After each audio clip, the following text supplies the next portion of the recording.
Gold trusted gold buyers. మీరు తాకట్టు పెట్టిన బంగారాన్ని విడిపించి ఈ రోజు ఉన్న మార్కెట్ ధరకు కొనబడును.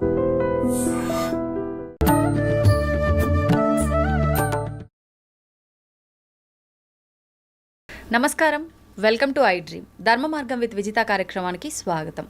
ప్రస్తుతం మనతో పాటు ఉన్నారు కాకినాడ కొప్పవరం గ్రామంలో ప్రణవ ఆశ్రమాన్ని నిర్మించి గత 5 సంవత్సరాల నుంచి కూడా ఆశ్రమంలో ఎంతో మందికి ఎన్నో రకాలుగా ప్రత్యేకించి వారు ఓంకారం పైన రీసెర్చ్ చేసి ఆ రీసెర్చ్ ద్వారా అసలు ఎలాంటి ఫలితం ఉంటుంది, ఓంకారం అనేది మన బ్రెయిన్ పై ఎలాంటి ప్రభావం చూపిస్తుంది, మనపై ఎలాంటి ప్రభావం చూపిస్తుంది అని ఒక రీసెర్చ్ చేసి రీసెర్చ్లో సక్సెస్ అయ్యి దాని తర్వాత ఎంతో మంది ఇప్పుడు ప్రస్తుతం ఇబ్బంది పడుతున్న విషయము మానసికంగా ఒక రకంగా ఇబ్బందులు పడి డిప్రెషన్కి వెళ్ళిపోయి ఎక్కువగా ఆడవాళ్ళనే చూస్తుంటాం. ఈ విషయంగా అంటే మగవారు లేరని కాదు, మగవారు కూడా ఉంటారు. చాలా డిప్రెషన్కి లోనయ్యి వాళ్ళు దాని నుంచి బయటపడలేక ఎన్నో ఇబ్బందుల పాలయ్యి మళ్ళీ నార్మల్ అయ్యి ఫ్యామిలీ లీడ్ చేసుకుంటూ అలా జీవనం కొనసాగించే వాళ్ళు ఉన్నారు. కొంతమంది జీవితాన్ని చాలించే వాళ్ళు ఉన్నారు. అటువంటి వారికి ప్రత్యేకించి ఓంకారం ద్వారా అమ్మగారు చేసిన రీసెర్చ్ ద్వారా వాళ్ళపైన అది ఎలా ప్రభావం చూపిస్తుంది, వాళ్ళని ఎలా బయటికి తీసుకురావచ్చు అని ఆ రీసెర్చ్ చేయడం జరిగింది. దానివల్ల చాలా మంచి రిజల్ట్ రావడం జరిగింది. దాని ద్వారా సుమారుగా ఒక 90 మంది ఆ డిప్రెషన్ నుంచి బయటికి రావడం జరిగింది. వారే పూజ్య శ్రీ శ్రీ సుమిత్రానంద సరస్వతి గారు. ఇప్పుడు అమ్మతో మాట్లాడి మరిన్ని విషయాలు తెలుసుకునే ప్రయత్నం చేద్దాం. నమస్తే మాతాజీ. నమస్తే విదిత్ గారు. నమస్తే అమ్మ, ఎలా ఉన్నారు? బాగున్నాను అమ్మ. ముందుగా మీరు మొదటిసారి మన స్టూడియోకి వచ్చారు. అసలు ఏంటి మీ గురించి ఒక 4 విషయాలు మన ప్రేక్షకులకు తెలియజేయాలనుకుంటున్నాను. మీరు అంటే గత ఒక 2-3 సంవత్సరాల క్రిందటే ఇలా సన్యాసి జీవితం తీసుకోవడం చేశారు అని చెప్పి తెలిసింది. అసలు ఎందుకు అనిపించింది? నేను విన్నంత వరకు మీకు అంటే సుమారు స్కూలు కాలేజ్ వయసులోనే ఇలా తీసుకోవాలని చెప్పి అనిపించింది అని చెప్పి విన్నాను. అలా ఎందుకు అనిపించింది? అసలు ఏంటి దాని గురించి తెలియజేయండి అమ్మా. ఫ్యామిలీ పరంగా చూస్తే వాళ్ళు ముందు నుంచి స్పిరిచువల్లో ఉన్నారు. నా అన్వేషణ ఎంతసేపు సేవ చేయాలి, ఈ పవర్ దేంతో మనం అసలు నడుస్తున్నాము, ఈ ప్రపంచం అంతా ఏ శక్తి మీద ఆధారపడి ఉంది అనే విషయం మీద ఎక్కువగా నేను ప్రయాణం చేయటం జరిగింది. అలా చూసినప్పుడు మన ఋషులు మహాత్ములు ఎన్నో రకాల రీసెర్చ్ చేశారు. మనకి అగస్త్య మహాముని, భృగు మహర్షి వీళ్ళందరూ ఎంతో రీసెర్చ్ చేశారు. ఎంత పవర్ఫుల్గా అంటే అది మీకు ప్రపంచంలో అలా పబ్లిక్ వాళ్ళు చేసుకోలేదు, కానీ ఇన్నర్ ప్రయాణంలో మనిషి యొక్క శక్తి ఏమిటి అనేది చాలా రీసెర్చ్ చేసి మనకి తెలియచేశారు. ఏ శక్తి ద్వారా ఈ ప్రపంచం అంతా నడుస్తోంది, అది మనం పరమాత్మ భగవంతుడు అనుకుని మీరు ఏ పేరు పెట్టుకున్నా కానీ తప్పనిసరిగా మన సంకల్పానికి కానీ పంచభూతాల యొక్క శక్తి కానీ అన్ని కనెక్టివిటీ ఉంది అని చెప్పి మన మునులు ఋషులు అందరూ కూడా ఎంతో తెలియచేశారు. ఆ తర్వాత సినిమాలు ఇవన్నీ కూడా వాటిని స్టోరీల కింద తీసి దాన్ని చాలా స్థూలంగా చూపించడం జరిగింది. కాబట్టి అందరూ కూడా దాని మీద ఒక పురాణం కిందో లేకపోతే స్టోరీ కిందో దాన్ని తీసుకున్నారు తప్పించి, అదే మీరు ఉదాహరణగా ఆత్మ అంటే ఒక దెయ్యమనో ఏదో అలా తీసుకున్నారు తప్పించి దాని పవరు, దాని శక్తి, మనిషిలో శక్తి ఏంటి అనేది కరెక్ట్గా తీసుకోలేకపోయారు. సో నా అన్వేషణ అంతా కూడా దాని మీద ఎక్కువగా వెళ్ళింది. కాబట్టి మనిషికి ఇంత పవర్ ఉండి, ఇంత జ్ఞానం ఉండి, ఇంత చిన్న చిల్లర విషయాలకి దుఃఖపడటం ఏంటి, ఇంత శక్తిని వృధా చేసుకుంటూ డిప్రెషన్కి వెళ్ళడం ఏంటి అనే దాని మీద ఎక్కువగా నేను ఫోకస్ చేయటం జరిగింది. దాని మీద భాగంగానే నా అన్వేషణ అంతా జరిగింది. కాబట్టి అలా జర్నీ స్టార్ట్ అయింది. ఎప్పటి నుంచి స్టార్ట్ చేశారు? ఇలా చిన్నప్పటి నుంచే సామాజిక సేవ అనేది చిన్నప్పటి నుంచే ఉంది, కానీ అప్పుడు నాకు పూర్తిగా కుదరలేదు. అయితే నేను మ్యారేజ్ చేసుకోను అని అనుకున్నాను, పూర్తిగా సమాజ సేవకు వెళ్ళిపోవాలనుకున్నాను, కానీ అది ఇంట్లో కుదరలేదు. అలాగా నేను చెప్తే వాళ్ళు ఒప్పుకోలేదు. కాబట్టి మ్యారేజ్ చేసుకునేటప్పుడే అలా సమాజ సేవ చేసే వాళ్ళని చూసుకుని మాకు రిలేటివ్ ఎవరో ఉంటే వారిని మ్యారేజ్ చేసుకున్నాను. అది ఇద్దరికీ అది సూట్ అయింది కాబట్టి ఇద్దరం సమాజ సేవ చేసుకోవాలని చేసేవాళ్ళం. అయితే నాకు తర్వాత చేస్తున్నప్పుడు వ్యక్తి భావనతో చేస్తున్నారు, అంటే అది కూడా గొప్ప కోసం పేపర్లో వేసుకోవడం కోసం అలా చేస్తున్నారు. అది కరెక్ట్ కాదనిపించింది నాకు. ఇంకా ఏదో అది రియల్గా చేసేవాళ్ళు ఎవరు అని అంటే నాకు మహాత్ములు ఎక్కువగా కనిపించారు. అంటే ఎటువంటి ఆశించకుండా ఫలితం చేసేవాళ్ళు గురించి అనుకున్నాను నేను. ఆ టైంలో నాకు తెలియదు. భగవాన్ రమణ మహర్షి ఎక్కువగా నాకు రావడము, ఆ విజన్ రావడము, తెలియడము, కనపడటము ఇవన్నీ జరిగితే అది తెలియలేదు నాకు. అంటే నేను స్పిరిచువల్లో అప్పుడు ఈ టైప్ ఆఫ్ బుక్స్ చదవడం కానీ అలా లేదు నేను. అందువల్ల పూర్తిగా సమాజ సేవలో ఉన్నప్పుడు నాకు అలా తెలిసినప్పుడు అప్పటికి నేను ఒక ఓల్డ్ ఏజ్ హోమ్ ముష్టి వాళ్ళకి, ఆడవాళ్ళకి రన్ చేసేదాన్ని. నేను ఎవరో ఫ్రెండ్స్ తోటి ఎవరో గోచి పెట్టుకుని ఇలాగా పర్వతాలు ఇటు దగ్గర ఎవరో వస్తున్నారు, చేతిలో బౌల్ పట్టుకుని స్టిక్ పట్టుకుని ఉన్నారు అంటే మగవాళ్ళకి కూడా నువ్వేమన్నా ఆశ్రమం పెడతావేమో, అదే నీ డ్రీమ్ అయి ఉంటుంది, ఆ విజన్ వస్తుంది అని చెప్పారు. నిజం అనుకున్నాను. కానీ ఎక్కువగా ఆయన నుంచి నాకు ఎక్కువ ఏదో ఒకటి మెసేజ్ వచ్చేది. అరుణాచలం గిరి వచ్చేది, అది నడుస్తున్నా కూర్చున్నా ఏం చేసినా అన్నింట్లో. అప్పుడు అది చాలా 1 year చాలా అది ఏంటో తెలియలేదు అసలు. ఆ తర్వాత ఎవరినో అడిగితే అది నాకు ఒక క్యాసెట్ చూపించారు. ఈయన రమణ మహర్షి ఇలా ఉంటారు అని చెప్పారు. మీరు ఒకసారి వెళ్తే బాగుంటుందని చెప్పారు. తర్వాత అరుణాచలం వెళ్ళాను. ఫస్ట్ టైం అరుణాచలం వెళ్ళినప్పుడు నాకు తెలియకుండానే లోపలంతా ఒక చేంజ్. మెడిటేషన్ అంటే ఏంటో తెలియదు, కానీ మెడిటేషన్లో కూర్చున్నాను నేను. కూర్చున్నాను, లోపల బోళ్ళ అనుభవాలు ఇవన్నీ. అక్కడి నుంచి నా జర్నీ మారిపోయింది, పూర్తిగా మారిపోయింది, చేంజ్ అయ్యింది. సో సమాజ సేవ అంటే శరీరానికి చేసేది కాదు, పూర్తిగా లోపల సోల్ శుద్ధి కావాలి. ఇలా పైన మనం సహాయం చేస్తే అది సరిపోదు, ఇంకా డీప్గా సాయం చేయాలి అనేది ఒక అన్వేషణ అయితే స్టార్ట్ అయింది. అప్పుడే స్టార్ట్ అయింది. అలానే అరుణాచలం నుంచి ఇంటికి వస్తే మళ్ళీ నాకు మెడిటేషన్ కుదిరేది కాదు. మళ్ళీ అదంతా చాలా ప్రాబ్లం అయ్యేది. అప్పటికి నేను జాబు ఇవన్నీ చేసేదాన్ని, సెలవు దొరకదు, ఫ్యామిలీలో ఉండే బోల్డ్ కమిట్మెంట్లు ఇవన్నీ చాలా ఉండేవి. అందుకని నేను అన్నీ ఒక్కొక్కటి వదులుకుంటూ నా అన్వేషణ ఇంకా డీప్గా స్టార్ట్ చేశాను. అంటే గృహస్థుగా ఉంటే మీరు చేయాలనుకున్నవన్నీ చేయలేను అన్న ఒక ఉద్దేశంతో అలా లేదు. ఎందుకంటే నాకు గృహస్థుగా నాకేమి పెద్ద ప్రాబ్లం లేదు. ఫ్యామిలీలో అందరూ నాకు సహకరించారు, అందరూ ప్రేమగానే ఉండేవారు, నేను కూడా అలాగే ఉండేది. అందుకని నాకు ఎడ్యుకేటెడ్ ఫ్యామిలీ, అందుకని నాకేమీ పెద్ద అంత గృహస్థుగా బాధలు అలా ఏమీ లేవు. ఏవో చిన్న చిన్నవి, అవి పెద్ద ప్రాబ్లము అనిపించలేదు నాకు. అంటే ఎప్పుడు మన ఫ్యామిలీ అనుకున్నప్పుడు అందులో పెద్ద ప్రాబ్లం అని అనిపించదు, అలా అనిపించలేదు నాకేమీ. గృహస్థుగా ఇబ్బంది పడి నేను రాలేదు, అలా రాలేదు. గృహస్థుగా ఉంటూనే నా సాధన చేసుకున్నాను. అలాని వాళ్ళ దగ్గర వాళ్ళకేదో లోటు చేసి కూడా కాదు, అది ధర్మము, అది పాత్ర పోషణ అనేది, ధర్మం అనేది అది చిన్నప్పటి నుంచి అది తెలుసు కాబట్టి గృహస్థుగా అది ఆ పాత్ర పోషణ చేస్తూ నా టైముని నేను సెట్ చేసుకోవడం అనేది జరిగింది. ఎక్కువగా నైట్ ధ్యానం చేయడానికి కానీ, అన్వేషణ సోషల్ సర్వీస్ నుంచి డీప్గా లోపలికి సోల్ అన్వేషణ అనేది స్టార్ట్ అయింది. తెమా, మీరు ఓంకారానికి సంబంధించి రీసెర్చ్ చేశారు.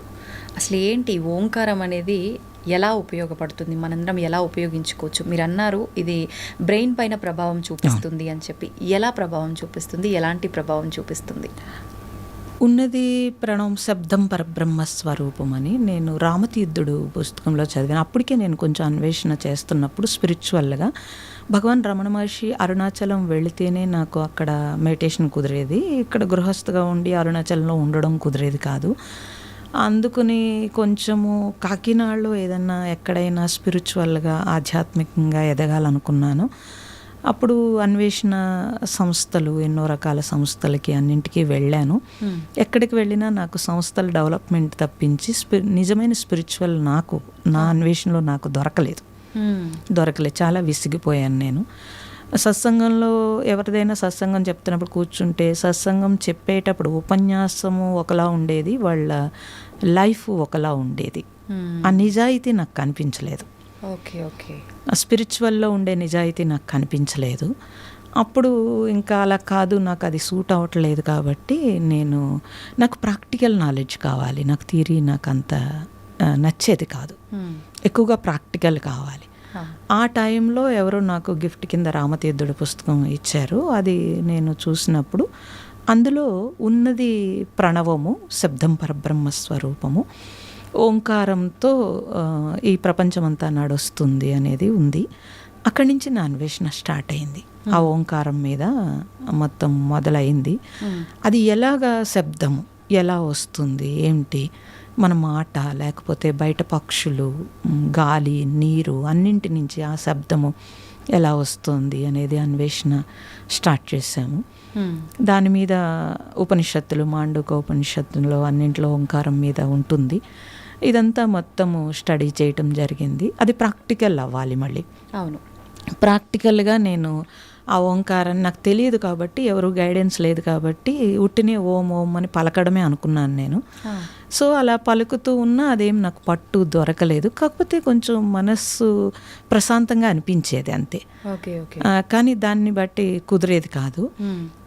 ఆ తర్వాత ఇంకా ప్రతి క్షణం ఇంకా దాన్ని పట్టుకుని ప్రతి క్షణం అన్నింట్లో ఆ శబ్దాన్ని చూసేటప్పుడు అది ఎలాగా కనెక్ట్ అవుతుంది, ఇవన్నీ అలాగా నాకు అలా ఒక 3 years ఏమో నాకు అయినప్పుడు ఇంకా అంతా ఓంకారమే అనిపించేది. ఇంకా ఏమీ నాకు బయట ఏది సరిగ్గా వినిపించేది కాదు. ఎవరు మాట్లాడుతున్నా అది ఓంకారం కింద అనిపించేది. అలా బాగుంది.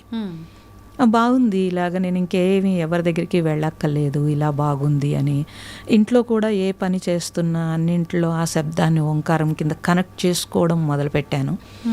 అప్పుడు ఏమైందంటే ఫ్యామిలీ లైఫ్లో కొంచెం ఇబ్బంది వచ్చింది. ఏంటంటే నాకు ఇంకేమి వద్దు, ఈ ఓంకారం ఒక్కటే చాలా అనిపిస్తూ ఆ శబ్దంతో అలా కనెక్ట్ అయిపోయి ఉండిపోయేదాన్ని. ఇప్పుడు ఇప్పుడు మనం ఒక దోశ వేసామనుకోండి, ఫస్ట్ సౌండ్ వస్తుంది కదా, ఆ శబ్దం కూడా నాకు ఓంకారం కింద అనిపించి దాంట్లో అలా ఏకమై ఉండిపోయేదాన్ని. ఈలోగా ఇది మాడిపోయేది. అప్పుడు కొంచెం ఇబ్బంది వచ్చేది ప్రతి దాంట్లో. ప్రతి చేస్తున్న పని పైన ధ్యాస ఉండేది కాదు, ఓంకారంలోనే నిమగ్నం అయిపోయి ఉంది. కూర్చుంటే ధ్యానము అసలు 8 గంటలు 7 గంటలు అలా ఏదో అలా ఒక డీప్ స్టేజ్కి వెళ్ళినట్టు అనిపించేది. అందరూ చెప్పేవారు ఇది సమాధి స్థితి అని. బాగుంది సమాధి స్థితి, తాటే రావట్లేదు అసలు. అప్పటికి చిన్న అమ్మాయి, ఆవిడ స్కూల్ నుంచి వస్తే మళ్ళీ డిస్టర్బ్ చేస్తుందని ఫ్యామిలీ లైఫ్లో కొంచెం అది డిస్టర్బెన్స్ వచ్చింది కొంచెం. అందుకోసం ఎక్కడైనా ఆశ్రమాల్లో ఉండిపోవాలి, ఎక్కడికైనా వెళ్ళిపోవాలి అలా అనిపించేది. కానీ ధర్మం కాదు, అది ధర్మం కాదు. మనం తీసుకున్న పాత్ర పోషణ చేయాలి. కొంచెం ఉమ్మడి కుటుంబం ఉండేది, వాళ్ళ పేషెంట్లు ఉండేవాళ్ళు, వాళ్ళని చూసుకోవడము ఇవన్నీ చాలా ఇబ్బంది అయ్యేది. రెస్పాన్సిబిలిటీని నేను తప్పించుకుంటున్నానేమో, అది కరెక్ట్ కాదు. అంటే తప్పించుకోలేను, అలా అని ఉండలేను. మెడిటేషన్ చేసుకోవాలి, టైం ఉండదు. ఈ ప్రాబ్లమ్ కొంచెం ఫేస్ చేశాను. అలాని వాళ్ళు ఎవరు ఇబ్బంది పెట్టలేదు, కానీ నాకు నేను ఇబ్బంది పడ్డాను.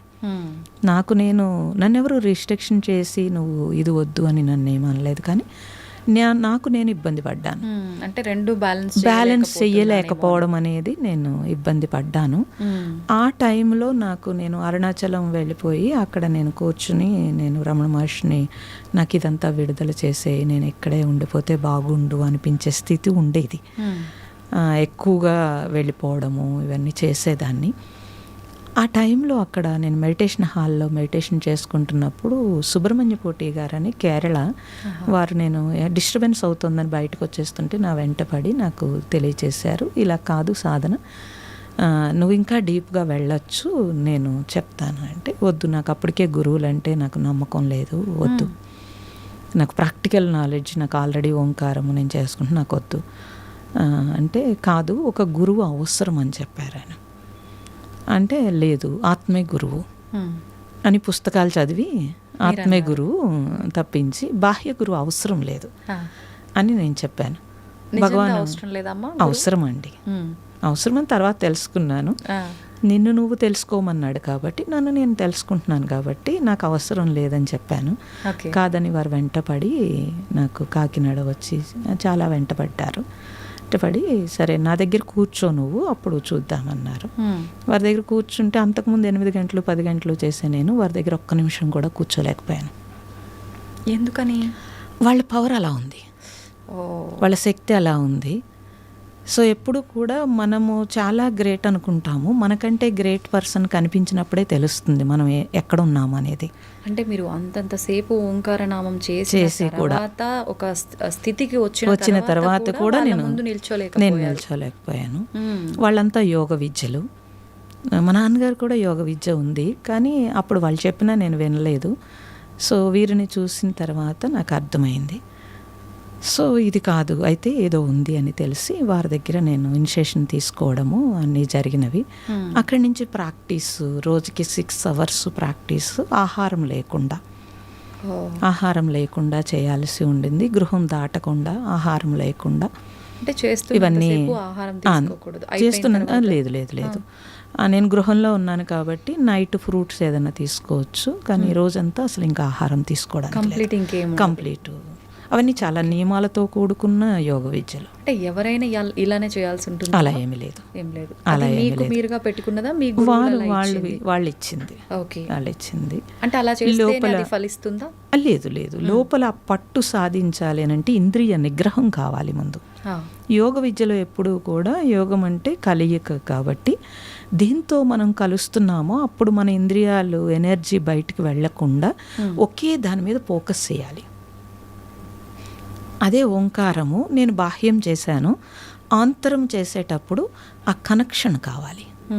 కనెక్షన్ కావాలనంటే మన దృష్టి ఇంక దేని మీదకి ఫోకస్ అవ్వకుండా కంప్లీట్ మనతో, అది భగవాన్ నీతో నువ్వు ఉండడం అంటే అది చెప్పాడు, కానీ అది అర్థం అవ్వదు అందరికీ. మనతో మనం ఉండడం అని అంటే మనకి ఇప్పుడు చూడండి, మనతో మన కళ్ళు మూసు కూర్చున్నాం అనుకోండి, మన థాట్ ఏటో వెళ్ళిపోతుంది. మరి మీతో మీరు ఉన్నట్ట లేదు. మరి మీ థాట్ మీరు కంట్రోల్ ఎందుకు చేయలేకపోతున్నారు? అవును, ఆ కంట్రోల్ కోసం యోగ విద్య. అలాగే ఇప్పుడు రోడ్డు మీద నడుస్తున్నాము, ఎక్కడో మీకు ఒక వాసన, సమోసా వాసన ఏదో వచ్చింది, మీకు ఇష్టం అనుకోండి, మీరు వెంటనే మీరు అది తీసుకోవాలనిపించినా అప్పుడు టైం లేకపోయినా తర్వాతైనా అది తీసేసుకుంటారు. ఖచ్చితంగా. అంటే మనకి కంట్రోల్ లేదు. ఎవరో మనల్ని తిట్టారు, వెంటనే మనకి కంట్రోల్ ఉండదు. రియాక్ట్ అవుతాము. ఇవన్నీ చూసుకుంటే కనుక మన ఇంద్రియాల మీద, మన మనస్సు మీద మనకి గ్రిప్ లేదు. అప్పుడు నన్ను నేను ఎలా తెలుసుకుంటానండి? నన్ను నేను ఎలా పట్టుకుంటాను? భగవాన్ ఇది చెప్పాడు, కానీ భగవాన్ అందరికీ అర్థం కాలేదు. సో నన్ను నేను అన్వేషించటం అని అంటే అసలు నేనేంటి అనేది తెలియాలి ఫస్ట్. ఓకే, నా కంట్రోల్ ఏమిటి అసలు, ఇది కూడా తెలియాలి. నా మనసు ఇవన్నీ ఇదంతా సాధనతోటే. ఆ సాధన చేయాలి అని అంటే తప్పనిసరిగా మనము నియమం అంటే ప్రత్యేకమైన నియమం అని కాదు, మన మీద మనకి గ్రిప్ కోసం అంతే. అది మనము చేసేటప్పుడే మనకు తెలుస్తుంది. అంటే అది ఆ వ్యక్తిపై ఆధారపడి ఉంటుందా? సాధన చేసే విధానము, ఎప్పుడు ఆ ఏకాగ్రత కుదురుతుంది? ఇప్పుడు మీరు చెప్పినవన్నీ ఆ జరిగే విధానం అంతా అందరికీ ఒకేలా ఉంటుందా? వాళ్ళు పెట్టే ఆ ఫోకస్ని, వాళ్ళు తీసుకునే ఏకాగ్రతను బట్టి ఉంటుందా? ఆలోచనలు కంట్రోల్ చేసుకునే విధానాన్ని బట్టి ఉంటుందంటారా? వాళ్ళ స్థితిని బట్టి ఉంటుంది. వాళ్ళ స్థితి అంటే వాళ్ళ జన్మలో వాళ్ళ తెచ్చుకున్న కోరికలు, లేకపోతే వాళ్ళ పరిసరాలు, పరిస్థితులు, వాళ్ళ మానసిక పరిస్థితి, తర్వాత వాళ్ళకి దొరికిన గురువు మీద శరణాగతి ఉండాల్సి ఉంటుంది, వాళ్ళ సపోర్ట్ కావాల్సి ఉంటుంది. ఏమీ లేకుండా అవ్వదమ్మా. ఎప్పుడు కూడా మనము ఇప్పుడు మీ కెపాసిటీ ఒక 10 kgs, ఈ చేత్తో ఒక 2 kgs ఎంతో ఎత్తారనుకోండి, ఈ చేయి సపోర్ట్ తీసుకుంటే కనుక ఒక 10 kgs 10 kgs పైకి లేపగలుగుతారు. అలాగే మన బ్రెయిన్ మీద మనకి ఆ గ్రిప్ సరిపోతే కనుక తప్పనిసరిగా మన బ్రెయిన్ ఫోకస్ ఎక్కడ పెట్టామో అక్కడి నుంచి గ్రిప్ తీసుకోగలుగుతాం. ఇప్పుడు మీరు పిల్లల్ని మీరు ఫస్ట్ క్లాస్ ABCDలు మీరు రాయించేసుకోగలరు, స్కూల్కి ఎందుకు పంపుతున్నారు అని అంటే మీరు అంటే అల్లవాటు అయిపోయి వాడి బ్రెయిన్ అలా తీసుకోదు. వెంటనే వాడికి కావాల్సింది ఏదో చేయటం కోసం మిమ్మల్ని ప్లీజ్ చేసేయగలుగుతాడు. కొత్తగా ఒక టీచర్ అనేటప్పటికీ అతనికి ఒక భయము, ఒక రెస్పెక్ట్, ఒక ఏదో ఉంటుంది. అప్పుడు ఆ బ్రెయిన్ వెంటనే క్యాచ్ చేస్తుంది. అంతే కదా. మీరు చెప్పేసుకోగలరు, మీరు మినిమం 10th క్లాస్ వరకు మీరు చెప్పేసుకోగలరు, కానీ వాడికి ఒక క్రమశిక్షణ, వాడి బ్రెయిన్కి ఒక ట్యూన్ చేయటము అన్నీ ఉంటాయి కదా, ఇవన్నీ ఉంటాయి. అలా మీరు స్పిరిచువల్లోకి వచ్చేటప్పటికి దాని గురించి టోటల్ మనం అన్నీ తెలుసుకోవాలి అని అంటే ఆ నాలెడ్జ్ కావాలి, ఆ జ్ఞానం తెలుసుకోవాలి. అలాగే ఆ జ్ఞానాన్ని మనలో ఇమిడ్చుకోవడానికి మనకు ఒక పట్టు కావాలి. మనకు ఒక పట్టు కావాలి అని అంటే మనకి మనల్ని ప్రేమించేవాళ్ళో లేకపోతే మనకి నేర్పేవాళ్ళో మనల్ని పూర్తిగా పైకి తీసుకురావాలి అనుకునేది ఒక గురువే ఉండగలుగుతాడు. తల్లిదండ్రులు కంటే ఎక్కువగా ఎవరు మనల్ని ప్రేమించలేరు కదమ్మా. అవును. అలాగే జ్ఞానంలో మాత్రం గురువు ఒక్కళ్ళే మనకి పైకి తీసుకురాగలుగుతారు. నిజమైన గురువుని ఎలా ఎంపిక చేసుకోవచ్చు అంటారమ్మా? ప్రస్తుతం ప్రతి ఒక్కరూ అంటే కాషాయం వేసుకున్న ప్రతి ఒక్కరూ నిజమైన సన్యాసి జీవనమా అని అంటే నమ్మలేము. అంటే మీరు తప్పుగా అనుకోకూడదు, సమాజం అలా ఉంది. ఒక గురువు అని అంటే గురువు స్థానంలో ఉన్న ప్రతి వ్యక్తి నిజమైన గురువా అంటే చెప్పలేము. అసలు ఎలా ఎంపిక చేసుకోవచ్చు అంటారా గురువుని? అంటే ఇలా చెప్తే పీపుల్కి నచ్చదు, కానీ నిజమే చెప్పాలని అంటే వాస్తవం మాట్లాడితే కనుక మనం నిజాయితీగా ఉంటే నిజమైన గురువు దొరుకుతాడమ్మా. ఫస్ట్ మనకేం కావాలి? మనకి నిజంగా స్పిరిచువల్ కావాలా, ఈ భౌతిక లాభాల కోసం మనం స్పిరిచువల్కి వెళ్తున్నామా? అవును, ఇది ఫస్ట్ మనకి క్లారిటీ కావాలి. నిజంగా స్పిరిచువల్ కావాల్సిన వాళ్ళకి నిజమైన గురువు దొరుకుతున్నాడు కదా. కాదు, ఇక్కడ ఏమవుతుంది అని అంటే స్పిరిచువల్ కావాలి, అలాగే భౌతిక లాభాలు కూడా కావాలి. అప్పుడు దానికోసమే కదా మనము నేను ఇల్లు కట్టుకోవాలి, లేకపోతే నేను మా అమ్మాయి పెళ్లి చేయాలి, లేకపోతే ఏవో నాకు కావాలి అని గురువుని ఆశించి నువ్వు గురువుకి లంచం ఇవ్వడం మొదలుపెట్టావు. అదే కదా ఆశీర్వాదం అంటే. ఏ ఆశీర్వాదం కావాలి నీకు? ఆత్మోన్నతి వైపు ప్రయాణం చేయాలనుకుంటున్నామా మనం? అలా ఎవరండి అడిగేది? అవును. ఎన్ని సంవత్సరాల నుంచి ఒక్క సాధకుడు కోసం చూశాను నేను, దొరకలేదు నాకు అసలు. స్పిరిచువల్, నిజమైన స్పిరిచువల్ కోసం ఎవరు రావట్లేదండి. ఇప్పుడు గురువు, నిజమైన గురువు లేడు అని అంటున్నారు, కానీ నిజమైన శిష్యుడు ఉన్నాడు అసలు? ఎక్కడున్నారు చెప్పండి అసలు? ఓకే. అలా మనము మనకి మనం కోసం చేసుకుంటే సరిపోతుంది. మీకు ఎక్కడైనా స్పిరిచువల్లో చూస్తే కనుక గురువుని నువ్వు వెతుక్కోకలేదు, నువ్వు తయారై ఉంటే గురువుని ఎదురుపడతాడని శాస్త్రం చెప్తోంది మనకి. అందరు మహాత్ములకి అదే జరిగింది. మరి మనకేం కావాలనేది మనకి స్పష్టత లేదు ఫస్ట్. అవును. ఉంటే కనుక గురువు ఎదురుపడతాడు. ఇప్పుడు మేము అరుణాచలంలో మా అంతటా మేము కూర్చున్నప్పుడు ఎదురుపడి వచ్చారు. సో ప్రతి దాంట్లోనూ ఎవరికైనా సరే తనకి నిజాయితీ ఉంటే కనుక భగవంతుడు ఆ నిజాయితీకి తగ్గట్టుగా తనకి ఏం కావాలనేది తనకి ఆయనే చూసుకుంటాడు. ఇప్పుడు మీరు అన్నట్టుగా నిజమైన శిష్యుణ్ణి గురువే వెతుక్కుంటూ వస్తారన్నారు కదా, అంటే వాళ్లకు ఈ సాధన చేయటం వల్ల ఏదైనా దివ్య దృష్టి ఉంటుందా? ఎదుటి వారిని అంచనా తప్పకుండా ఉంటుంది, తప్పకుండా ఉంటుంది. వాళ్ళ వైబ్రేషన్స్ నెగిటివ్ లేకుండా వాళ్ళకు ఉన్న పాజిటివ్ ఏదైతే ఉంటుందో ఆ పాజిటివ్ వాళ్ళకి తాకుతుంది. వాళ్ళు కూడా వెతుకుతూ ఉంటారండి. నిజమైన శిష్యుడి కోసం గురువు ఎప్పుడు అన్వేషిస్తూనే ఉంటాడు. వాళ్ళ విద్య లేకపోతే వాళ్ళు నేర్చుకున్నది ఎవరొకరికి అందించడానికే కదా, ఇదంతా లోక కళ్యాణం కోసం కదా. వాళ్ళు కూడా వెతుకుతూనే ఉంటారు. గురువు కళ్ళు ఎప్పుడు శిష్యుడి కోసం వెతుకుతూ ఉంటాయండి. మీరన్నట్టు సమాజంలో అన్ని రకాల పీపుల్ ఉంటారు. అవును. దాన్ని ఉపయోగించుకుని భౌతిక లాభాలు పొందేవాళ్ళు ఉంటారు. అప్పుడు వాళ్ళు భౌతిక లాభాలు పొందే శిష్యులు ఎవరైతే ఉన్నారో వాళ్ళే కనెక్ట్ అవుతారు. నిజంగా సాధకులు ఎవరైతే ఉండి నిజంగా సిన్సియర్గా నాకు సాధన తప్పించి ఇంకొకటి వద్దు అనుకున్న వాళ్ళకి భగవంతుడు ఆటోమేటిక్గా దారి చూపిస్తాడు. అయితే ఇప్పుడు ఒక మనిషి పుట్టిన తర్వాత అసలు ఆ మనిషి పర్పస్ ఏంటి, ఎందుకు ఆ జన్మ తీసుకున్నాడు అనే ఒక విషయాన్ని ప్రతి ఒక్కరం మర్చిపోతున్నామని చెప్పి మీలాంటి వాళ్ళందరూ కూడా చెప్తూ ఉంటారు. అసలు ఏంటి, ఇప్పుడు నేను ఒక జన్మ తీసుకున్నా, నేను పుట్టిన తర్వాత ఒక వయసు వచ్చే వరకు తల్లి పెంపకము, తర్వాత వాళ్ళ పెంపకంలో ఉంటూనే స్కూల్స్, కాలేజెస్, తర్వాత మ్యారేజ్ లైఫ్, తర్వాత నా పిల్లలు, నా రెస్పాన్సిబిలిటీస్, వీటిపైనే నా ఫోకస్ వెళ్తుంది. మీరన్నట్టుగా వీటితో పాటు భగవంతుడిపై నాకు నిజమైన భక్తి ఉండొచ్చు, ఉండకపోవచ్చు. నేను ఇవి బ్యాలెన్స్ చేసుకుంటూనే వెళ్తున్నాను తప్ప అసలు నేను వచ్చిన పర్పస్ ఏంటి అనే దానిపైన నేను ఆలోచన చేయలేకపోతున్నా. ఎలా తెలుస్తుంది అసలు మనం ఏ పర్పస్ మీద వచ్చాము? ఈ జీవనం ఇలా కొనసాగించి మళ్ళీ పుట్టుక, చావు, ఇది కంటిన్యూ, ఈ సర్కిల్ ఇలా జరగటమేనా? అసలు ఏంటి, ఎలా తెలుస్తుంది నా జన్మకు అసలు అర్థం ఏంటి, నేను ఎందుకు వచ్చాను అని? మీకే అనిపిస్తూ ఉంటుంది, మీకు చేస్తున్న పని మీద విసుగు, చిరాకు, లేకపోతే ఏదో ఇబ్బంది, లేకపోతే బాధ వచ్చినప్పుడల్లా మీకు అనిపిస్తూనే ఉంటుంది ఇది కాదు జీవితం అని. ఎవ్వరికి అనిపించకుండా ఉండదు అసలు. ప్రతినిత్యం అనిపిస్తూ ఉంటుంది ఇది కాదు జీవితం అని అనిపిస్తూ ఉంటుంది. అనిపించినా సరే మనకున్న కోరికలు, మనకున్న ఆశలు, లేకపోతే కమిట్మెంట్లు, మనకున్న పరిస్థితులకి మనం లొంగుతూ ఉంటాం. వాస్తవం. తప్పనిసరిగా అందరూ లొంగుతారు.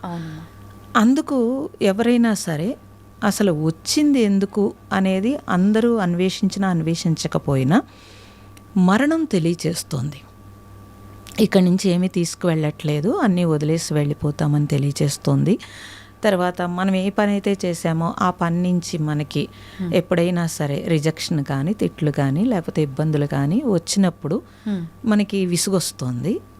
అప్పుడు ఉదాహరణ ఏదైనా చెప్పగలుగుతారమ్మా దీనికి? ఇంట్లో పిల్లలు కానీ, లేకపోతే భర్త కానీ, లేకపోతే మీ చదువుకున్న చదువు, జాబ్ కానీ మీకు సాటిస్ఫాక్షన్ రానప్పుడు, మీరు వాళ్ళు ఏదైనా మనల్ని అన్నప్పుడు తప్పనిసరిగా మనకు అనిపిస్తుంది కదా.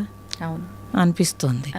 అప్పుడు మీరు ఏం చేస్తారు? సహజంగానే కాదు, ఒక వయసు వచ్చిన తర్వాత అయినా సరే మనం ఏమనుకుంటాము, ఇది కాదు స్పిరిచువల్ లైఫ్ అని కొంచెం అన్వేషణ స్టార్ట్ చేస్తారు. నేనేమంటానంటే, అందుకు స్పిరిచువల్ లైఫ్ స్టార్ట్ చేసావా? ఒరిజినల్గా మన సోల్ ఏమిటి, అసలు మనం ఎక్కడి నుంచి వచ్చామో, ఇప్పుడు ఏం చేస్తున్నాము, తిరిగి ఎక్కడికి వెళ్తాము అని అన్వేషణ స్టార్ట్ చేస్తే కనుక తప్పనిసరిగా ఎవరికి వాళ్ళకి తెలుస్తుంది. ఈ సోల్ సమాధానం దొరుకుతుంది. ఈ సోల్ అసలు ఎందుకు వచ్చింది, అసలు ఏ పర్పస్ మీద వచ్చింది. సరే మీరన్న పరిస్థితిలో ఫ్యామిలీయో అది ఎన్ని రోజులో ఉండదు. ఒక 20 years వస్తే పిల్లలు మన దగ్గర ఉండరు. వాళ్ళు 20 అక్కర్లేదు, ఇదివరకైతే 20, ఇప్పుడు 10 yearsకే నువ్వు నాకు అక్కర్లేదు, నువ్వేమన్నా మనీ పే చేస్తే నేను నా సంగతి నేను చూసుకుంటాననే పరిస్థితి వచ్చేసింది. సో వాళ్ళు కూడా మన దగ్గర ఉండడానికి ఇష్టపడట్లేదు. ఎంత దూరంగా ఉంటే అంత ప్రేమ ఉంటుంది, అది తెలుస్తుంది మనకు కూడాను. అప్పుడు మన పర్పస్, లేకపోతే వాళ్ళ చదువు, వాళ్ళ మ్యారేజ్ అయిపోయిన తర్వాత అయినా సరే మనం ఒంటరి అవుతాం. భార్యాభర్తలు ఇద్దరు ఉన్నా కూడా సెల్ ఫోన్ వచ్చిన తర్వాత ఎవరికి వాళ్ళే ఒంటరి. ఇంకా అసలు ఆ కమిట్మెంట్లు కూడా పోయినాయి. అప్పుడు నీ టైం అలా సెల్ ఫోన్తో గడిపిన కొద్ది రోజులు బాగుంటుంది, తర్వాత బోర్ కొట్టేస్తుంది. అందుకే కదండి అందరూ యాత్రలకు వెళ్ళడమో, లేకపోతే ఇంకో దానికి ట్రిప్పులకు వెళ్ళడమో, ఏదో చేసి కాసేపు మనస్సుని చేంజ్ చేస్తున్నారు. మనస్సుని హుషారు తెచ్చుకోవడం కోసము డబ్బు ఖర్చు పెట్టి ఏవో చేసుకుంటున్నారు. కానీ ఎన్ని చేసినా మళ్ళీ బ్యాక్ టు బ్యాక్ మన ఇంటికి రావాలి. వాస్తవం. అదే ప్రాబ్లమ్స్, సపోర్ట్, అన్నీ కావాలి, అన్నీ ఉంటాయి. మళ్ళీ సపోర్ట్ కూడా కావాలి, మానసికంగా మనకి కావాలి. నేనేం చెప్తున్నానంటే, అది నువ్వు చేసుకుంటూనే నీ అన్వేషణ, అసలు ఈ సోల్ ఎందుకు వచ్చింది, అసలు అందరం ఒకలా పుట్టట్లేదు కదా, అందరం ఒక చోట పుట్టట్లేదు, అందరి లైఫ్ ఒకలా లేదు, ఎందుకు అలా ఉంది అంటే అది ప్రారంధము, లేకపోతే ముందు చేసుకున్నది, లేకపోతే ఇప్పుడు చేసుకుంటున్నది, స్వయంకృత అపరాధం, వీటన్నింటితో చేంజ్ అవుతోంది.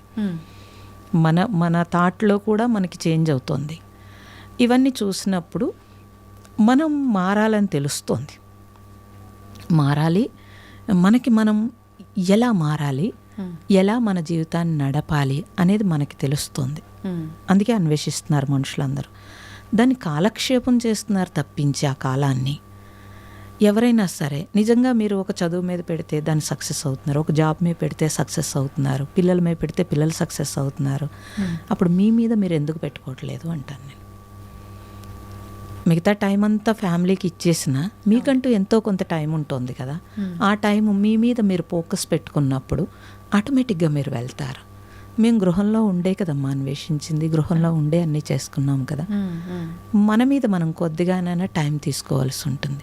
మన మీద మనం టైం తీసుకుంటున్నారు. పార్టీలకో పెళ్ళిళ్ళకో వెళ్ళినప్పుడు అన్నీ కొనుక్కోవడానికో, రెడీ అవ్వడానికో, తిరగడానికో అన్ని టైం తీసుకుంటున్నారు కదా.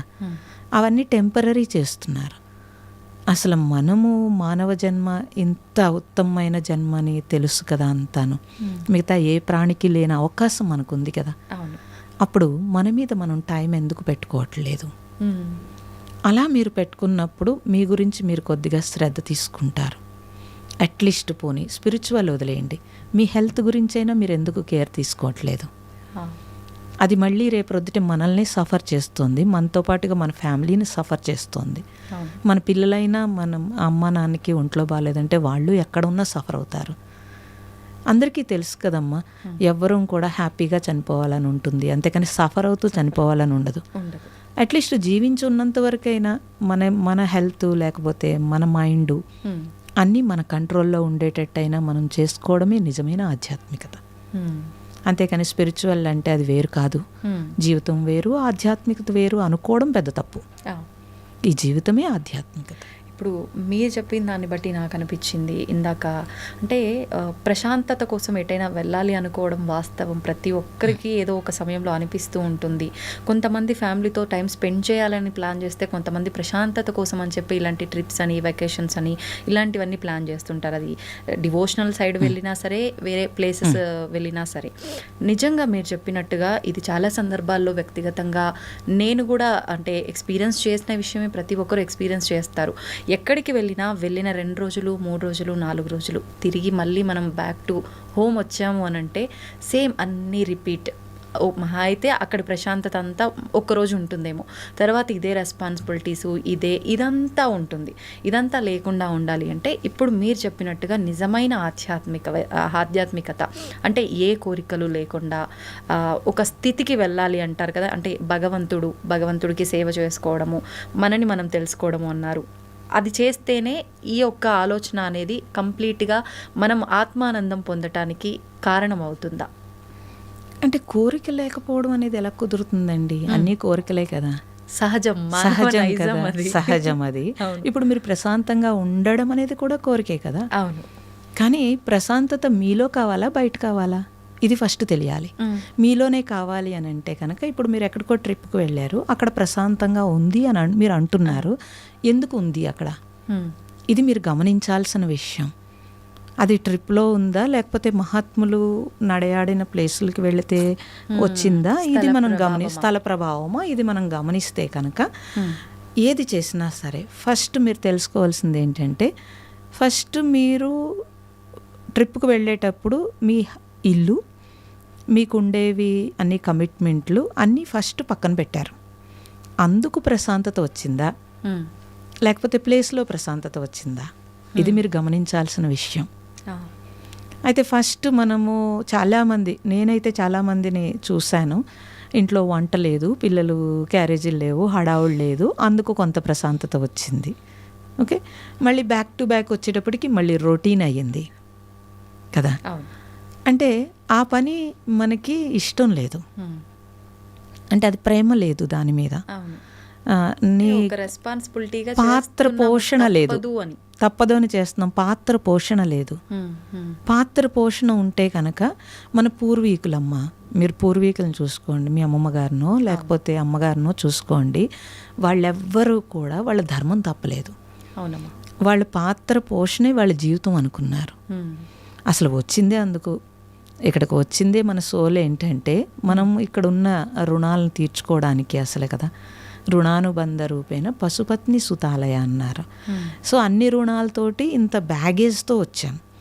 వచ్చినప్పుడు ఈ బ్యాగేజ్ని ఇక్కడ వదిలించుకుని మానవ జన్మ కాబట్టి జ్ఞానంతో ఇంకా బ్యాగేజ్ ఖాళీ చేసుకుని వెళ్ళాల్సి ఉంది. ఈ ఒక్క విషయం తెలిస్తే మనుషులకి చాలు. బ్యాగేజ్తో వచ్చామని తెలియట్లేదు.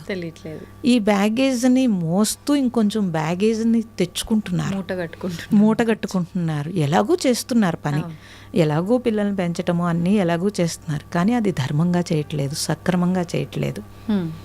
లేకపోతే నిన్నటిది మొన్నటిది ఫ్రిడ్జ్లో పెట్టి మళ్ళీ వాడు ఆరోగ్యం పాడు చేయడం ఏంటండి పిల్లలకు కూడా? పూర్వం చేశారమ్మా అసలు లేదు, మరి ఇప్పుడు ఎందుకు చేస్తున్నారు? పోనీ అలానే ఉద్యోగం చేసే ఆడవాళ్ళ కోసం అదంతా చేశారు పోనీ అనుకుందాం.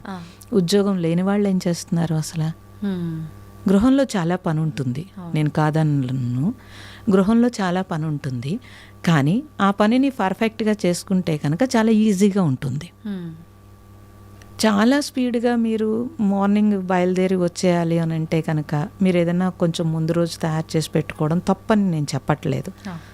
కానీ అసలు ఇంట్లోనే ఉండి కూడా వారం రోజులకి మనం ఒక పిండి తయారు చేసి ఫ్రిడ్జ్లో పెట్టుకుంటామండి. మరి ఇంట్లో వాళ్ళ పొట్ట ఏమైపోతుంది?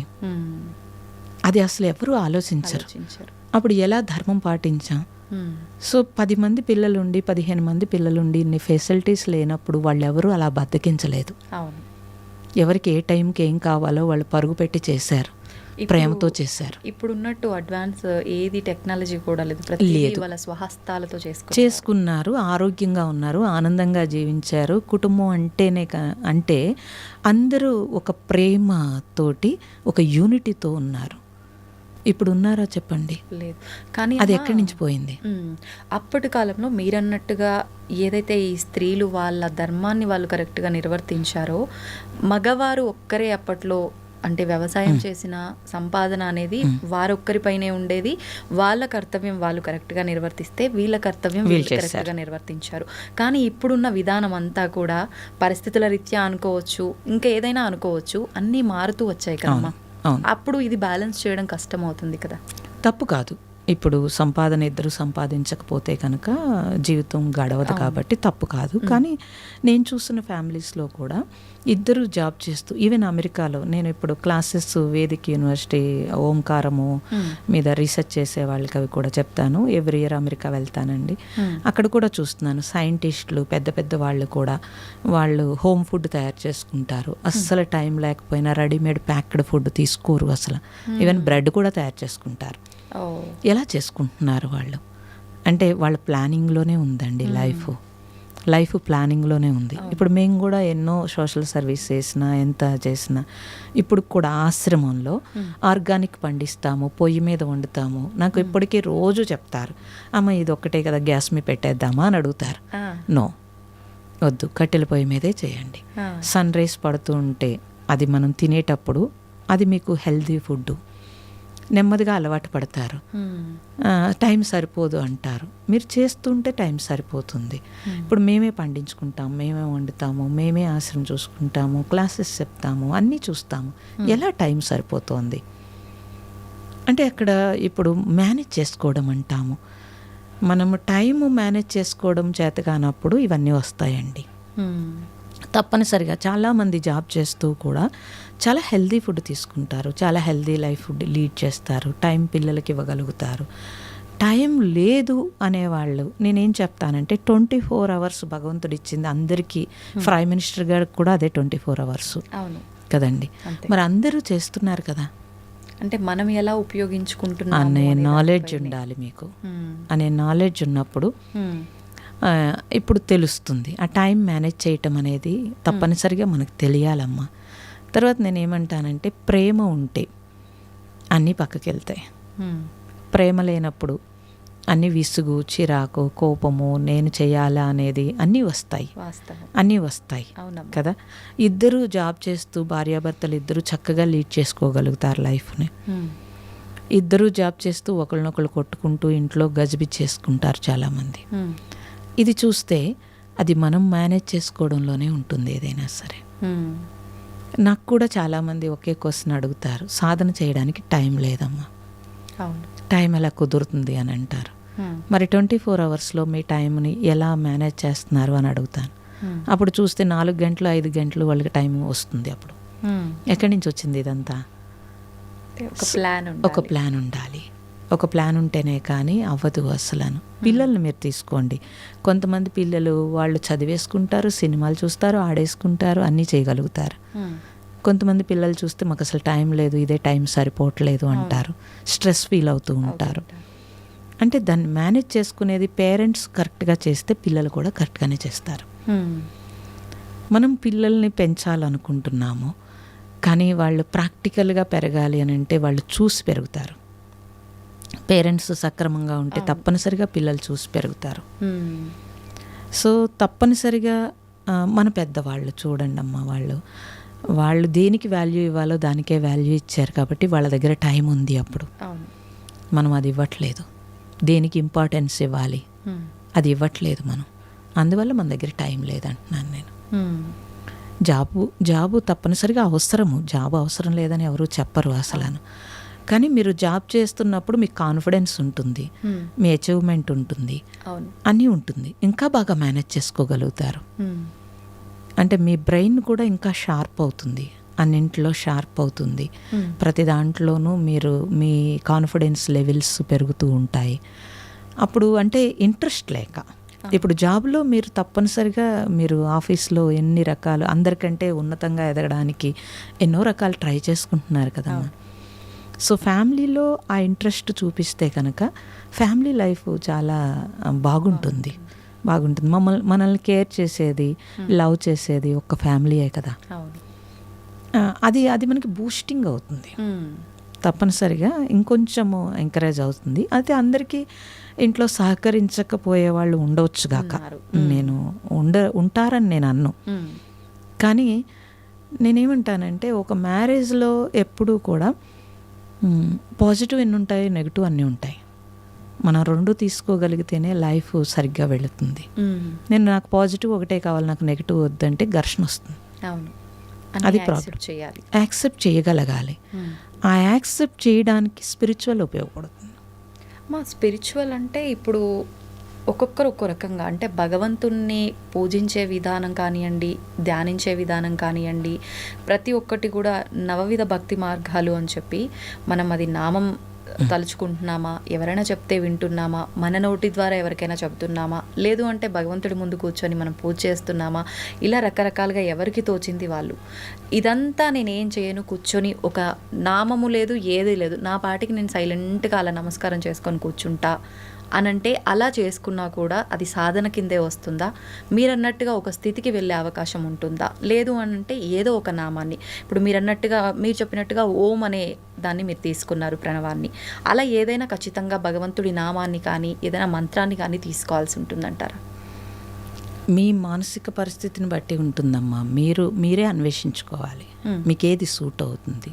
అందరికీ అన్నీ సూట్ అవ్వవు. మీకు ఎలా నచ్చుతుంది. కొంతమందికి దీపం పెట్టి మంత్రం చదివి పూజ చేస్తే చాలా బాగుంటుంది. అలా అని ఎప్పుడూ అలాగే బాగోదు.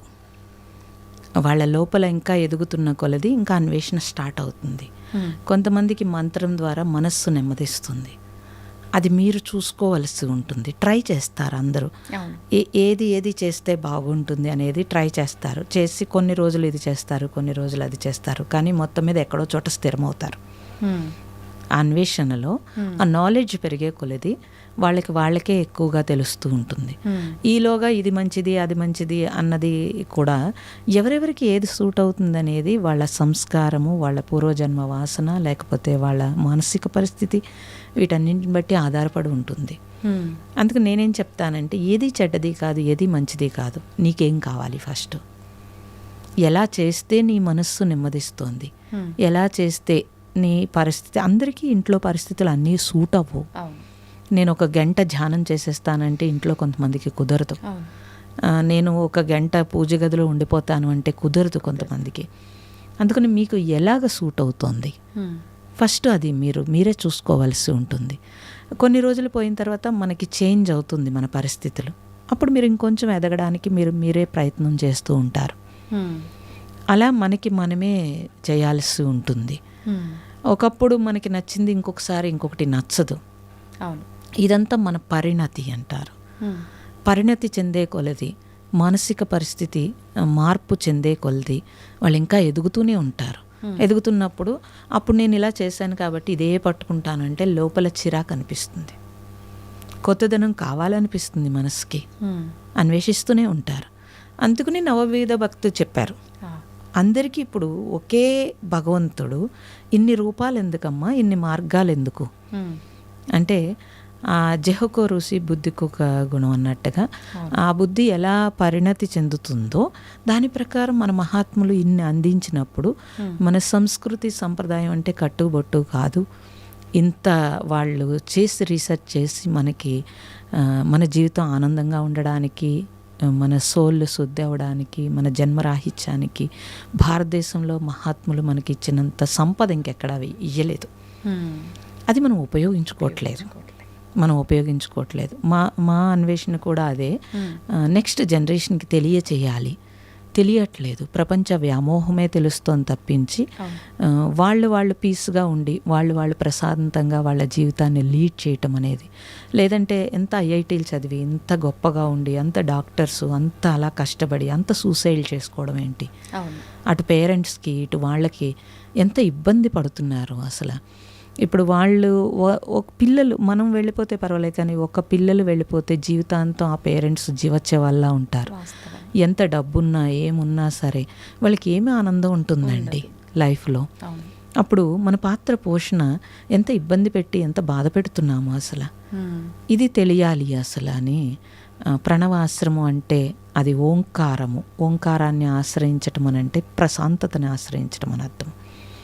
సో ఆ నాలెడ్జ్ని ఇవ్వడము.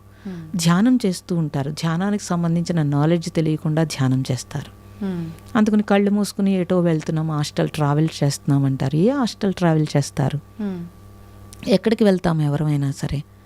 దేనికోసం ధ్యానం చేస్తున్నాము? ప్రశాంతత కోసం. మరి అది మానేసి నాకు అది కనిపించింది ఇది కనిపించింది, ఇవాళ నిన్న కనిపించింది ఇవాళ కనిపించలేదు, ఇవాళ వినిపించలేదు, ఎవరికో ఏదో అనుభవం వచ్చింది నాకు రాలేదు, ఈ బెంగ ఈ బాధ, ఇంకొంచెం డిప్రెషన్లోకి వెళ్తున్నారు. అందుకోసం మేము మీడియాకి రావాల్సి వచ్చింది. లేకపోతే ఎన్ని సంవత్సరాలు మీడియాకి రాంది, ఇప్పుడు మీడియాకి ఎందుకు రావాల్సి వస్తుంది అని అంటే పీపుల్ చాలా సఫర్ అవుతున్నారు ఈ విషయంలో. స్పిరిచువల్ అంటే సరైన అర్థమే తెలియదు. స్పిరిచువల్ అంటే ఏదో అనుకుంటారు.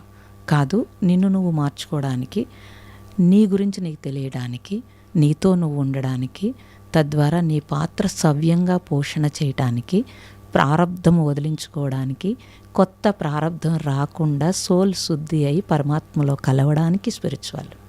అంటే ఇప్పుడు మనకు గత జన్మ కర్మ ఉండబట్టి, అంటే కొంతమంది వాదిస్తుంటారమ్మా మొండిగా, ఏం చేసినా వేస్ట్లే, ఆల్రెడీ నేను ఏది గత జన్మలో చేసుకున్నానో దాని ఫలితమే ఇప్పుడు అనుభవిస్తున్నానంట, నేను ఇప్పుడు కొత్తగా ఏమన్నా చేసినా మారేది ఏమీ లేదు, నాకు ఎలా రాసి పెట్టిందో అలానే జరుగుతుంది, అలా మాట్లాడతారు.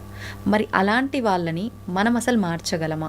నిజంగా ఆ ఉద్దేశంతో ఉన్నవాళ్ళు ఇలా మీరు చెప్పిన ఈ ప్రణాళిక, ఈ సాధన, ఇవన్నిటి వల్ల వచ్చే జన్మలో వాళ్ళకి మంచి జరుగుతుందా? లేదు అంటే ఆ గత జన్మ కర్మలు తగ్గించుకొని ఇప్పుడు కూడా మంచిగా ఉండే అవకాశం ఉంటుందా?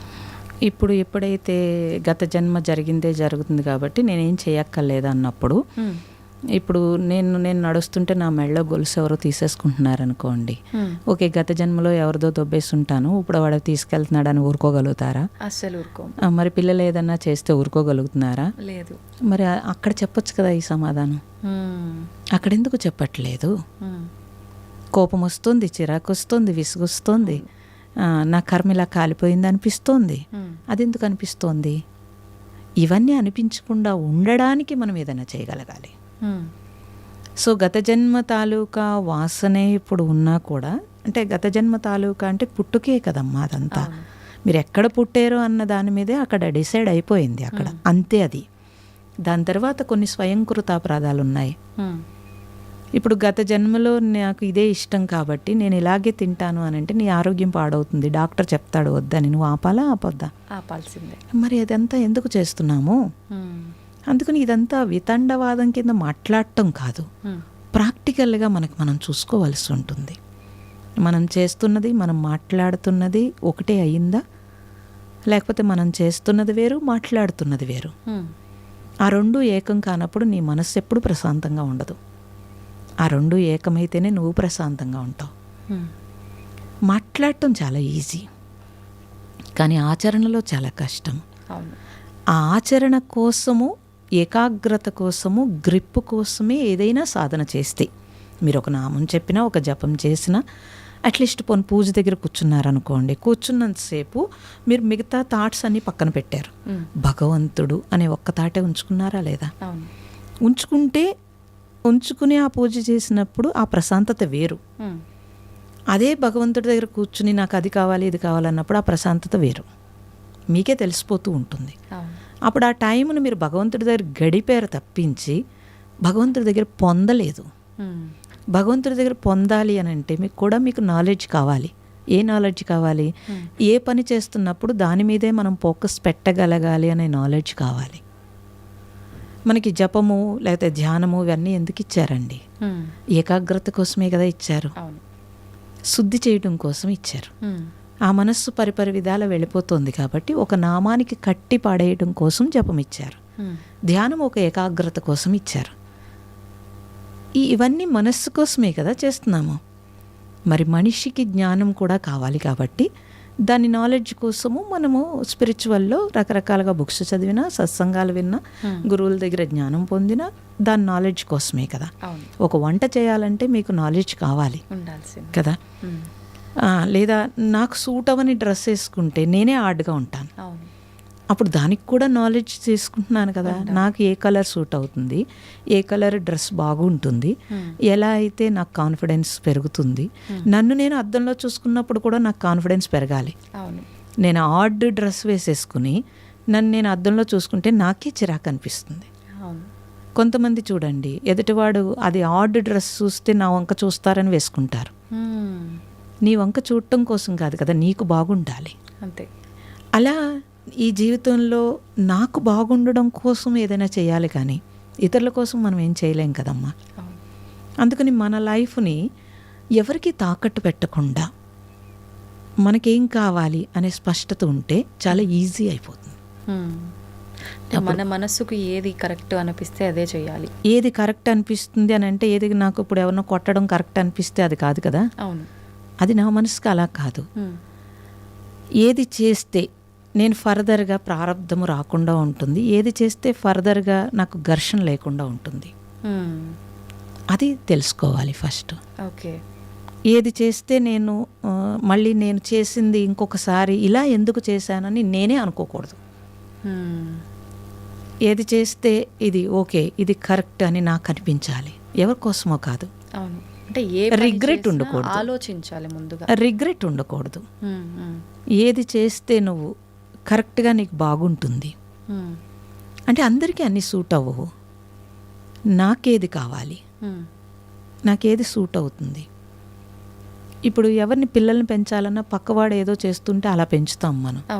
అలా కాదు కదా, వాడికి ఏం కావాలి, వాడి ద్వారా మనమేమి చేయాలనుకుంటున్నాము, ఇది తెలిసిన పేరెంట్ కరెక్ట్గా పేరెంటింగ్ కరెక్ట్గా ఉంటుంది. అది తెలియకుండా పక్క వాళ్ళు ఏదో చేస్తుంటే మనం ప్రెజర్ పెడితే కనుక అప్పుడు ఆ బిడ్డ రేపు రొద్దుటే మనల్ని తిడతాడు. నీ ఇష్ట ప్రకారం నన్ను రుద్దేవని చెప్తాడు. కానీ ఇప్పటి పిల్లలు కూడా అలానే ఉన్నారు కదమ్మా, పక్కన వాళ్ళతో పోల్చుకొని. మరి మనం నేర్పిందే కదమ్మా, మనం నేర్పిందే కదా, ఇదంతా మనం నేర్పిందే కదా. వాడికి ఏం తెలీదు. మీరు జీన్ ప్యాంట్ వేస్తారు, వేస్తే వాడికి అసలు జీన్ ప్యాంట్ అంటే తెలుసా? 1 year 2 yearsకి వాడికి తెలుసా? అసలు తెలియదు. వాడు దాని మీద తర్వాత ఏం చేస్తాడు, వాడు ఆల్రెడీ వేసేసుకున్నాడు కాబట్టి పక్కవాడు ఏం వేసుకున్నాడో చూస్తాడు. అప్పుడు దాని మీద ఫోకస్ పెడతాడా పెట్టడా? పెడతాడు. మరి మన పెద్దవాళ్ళు అలా చేశారా? మీకేం కావాలో అది ఇవ్వలేదు వాళ్ళు.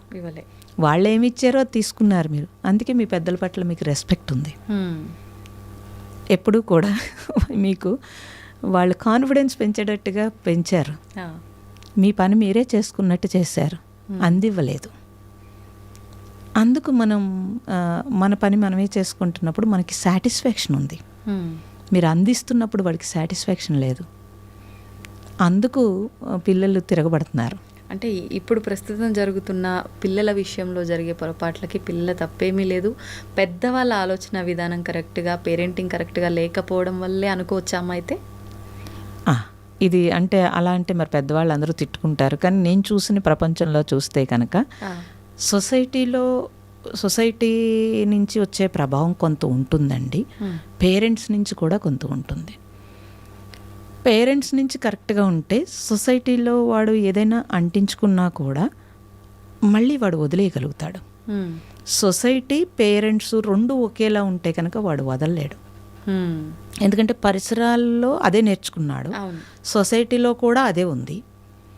అప్పుడు వాడు ఎలా నేర్చుకుంటాడు చెప్పండి? మా గురువు గారు IPS సెలెక్ట్ అయ్యి ఆయన సద్బ్రాహ్మలు చక్కగా ఇంట్లో మంత్రము, సాంస్క్రిట్ అన్నీ చదువుకున్నారు. కానీ IPS సెలెక్ట్ అయ్యి కూడా అక్కడికి వెళ్ళిన తర్వాత వెనక పిలక తీయాలని చెప్పి IPS వదిలేసి వచ్చారు. వచ్చి ఆయన చక్కగా కెమిస్ట్రీలో చక్కగా టాప్లోకి వచ్చి మళ్ళీ వేరే జాబ్ చేసుకున్నారు. అయితే అందరూ అదేంటి పిచ్చి అది అంటారు. కానీ అలా కాదు. అంటే వారి ఏదైతే సాంప్రదాయాలు, ఏదైతే ఆచారాలని- నేర్చుకున్నారో దాని మీద వాళ్ళ సాటిస్ఫాక్షన్ అది. మ్మ్. అది పేరెంట్స్ దగ్గర నుంచి ఆ నిజాయితీ నేర్చుకున్నారు కాబట్టి అది చేశారు.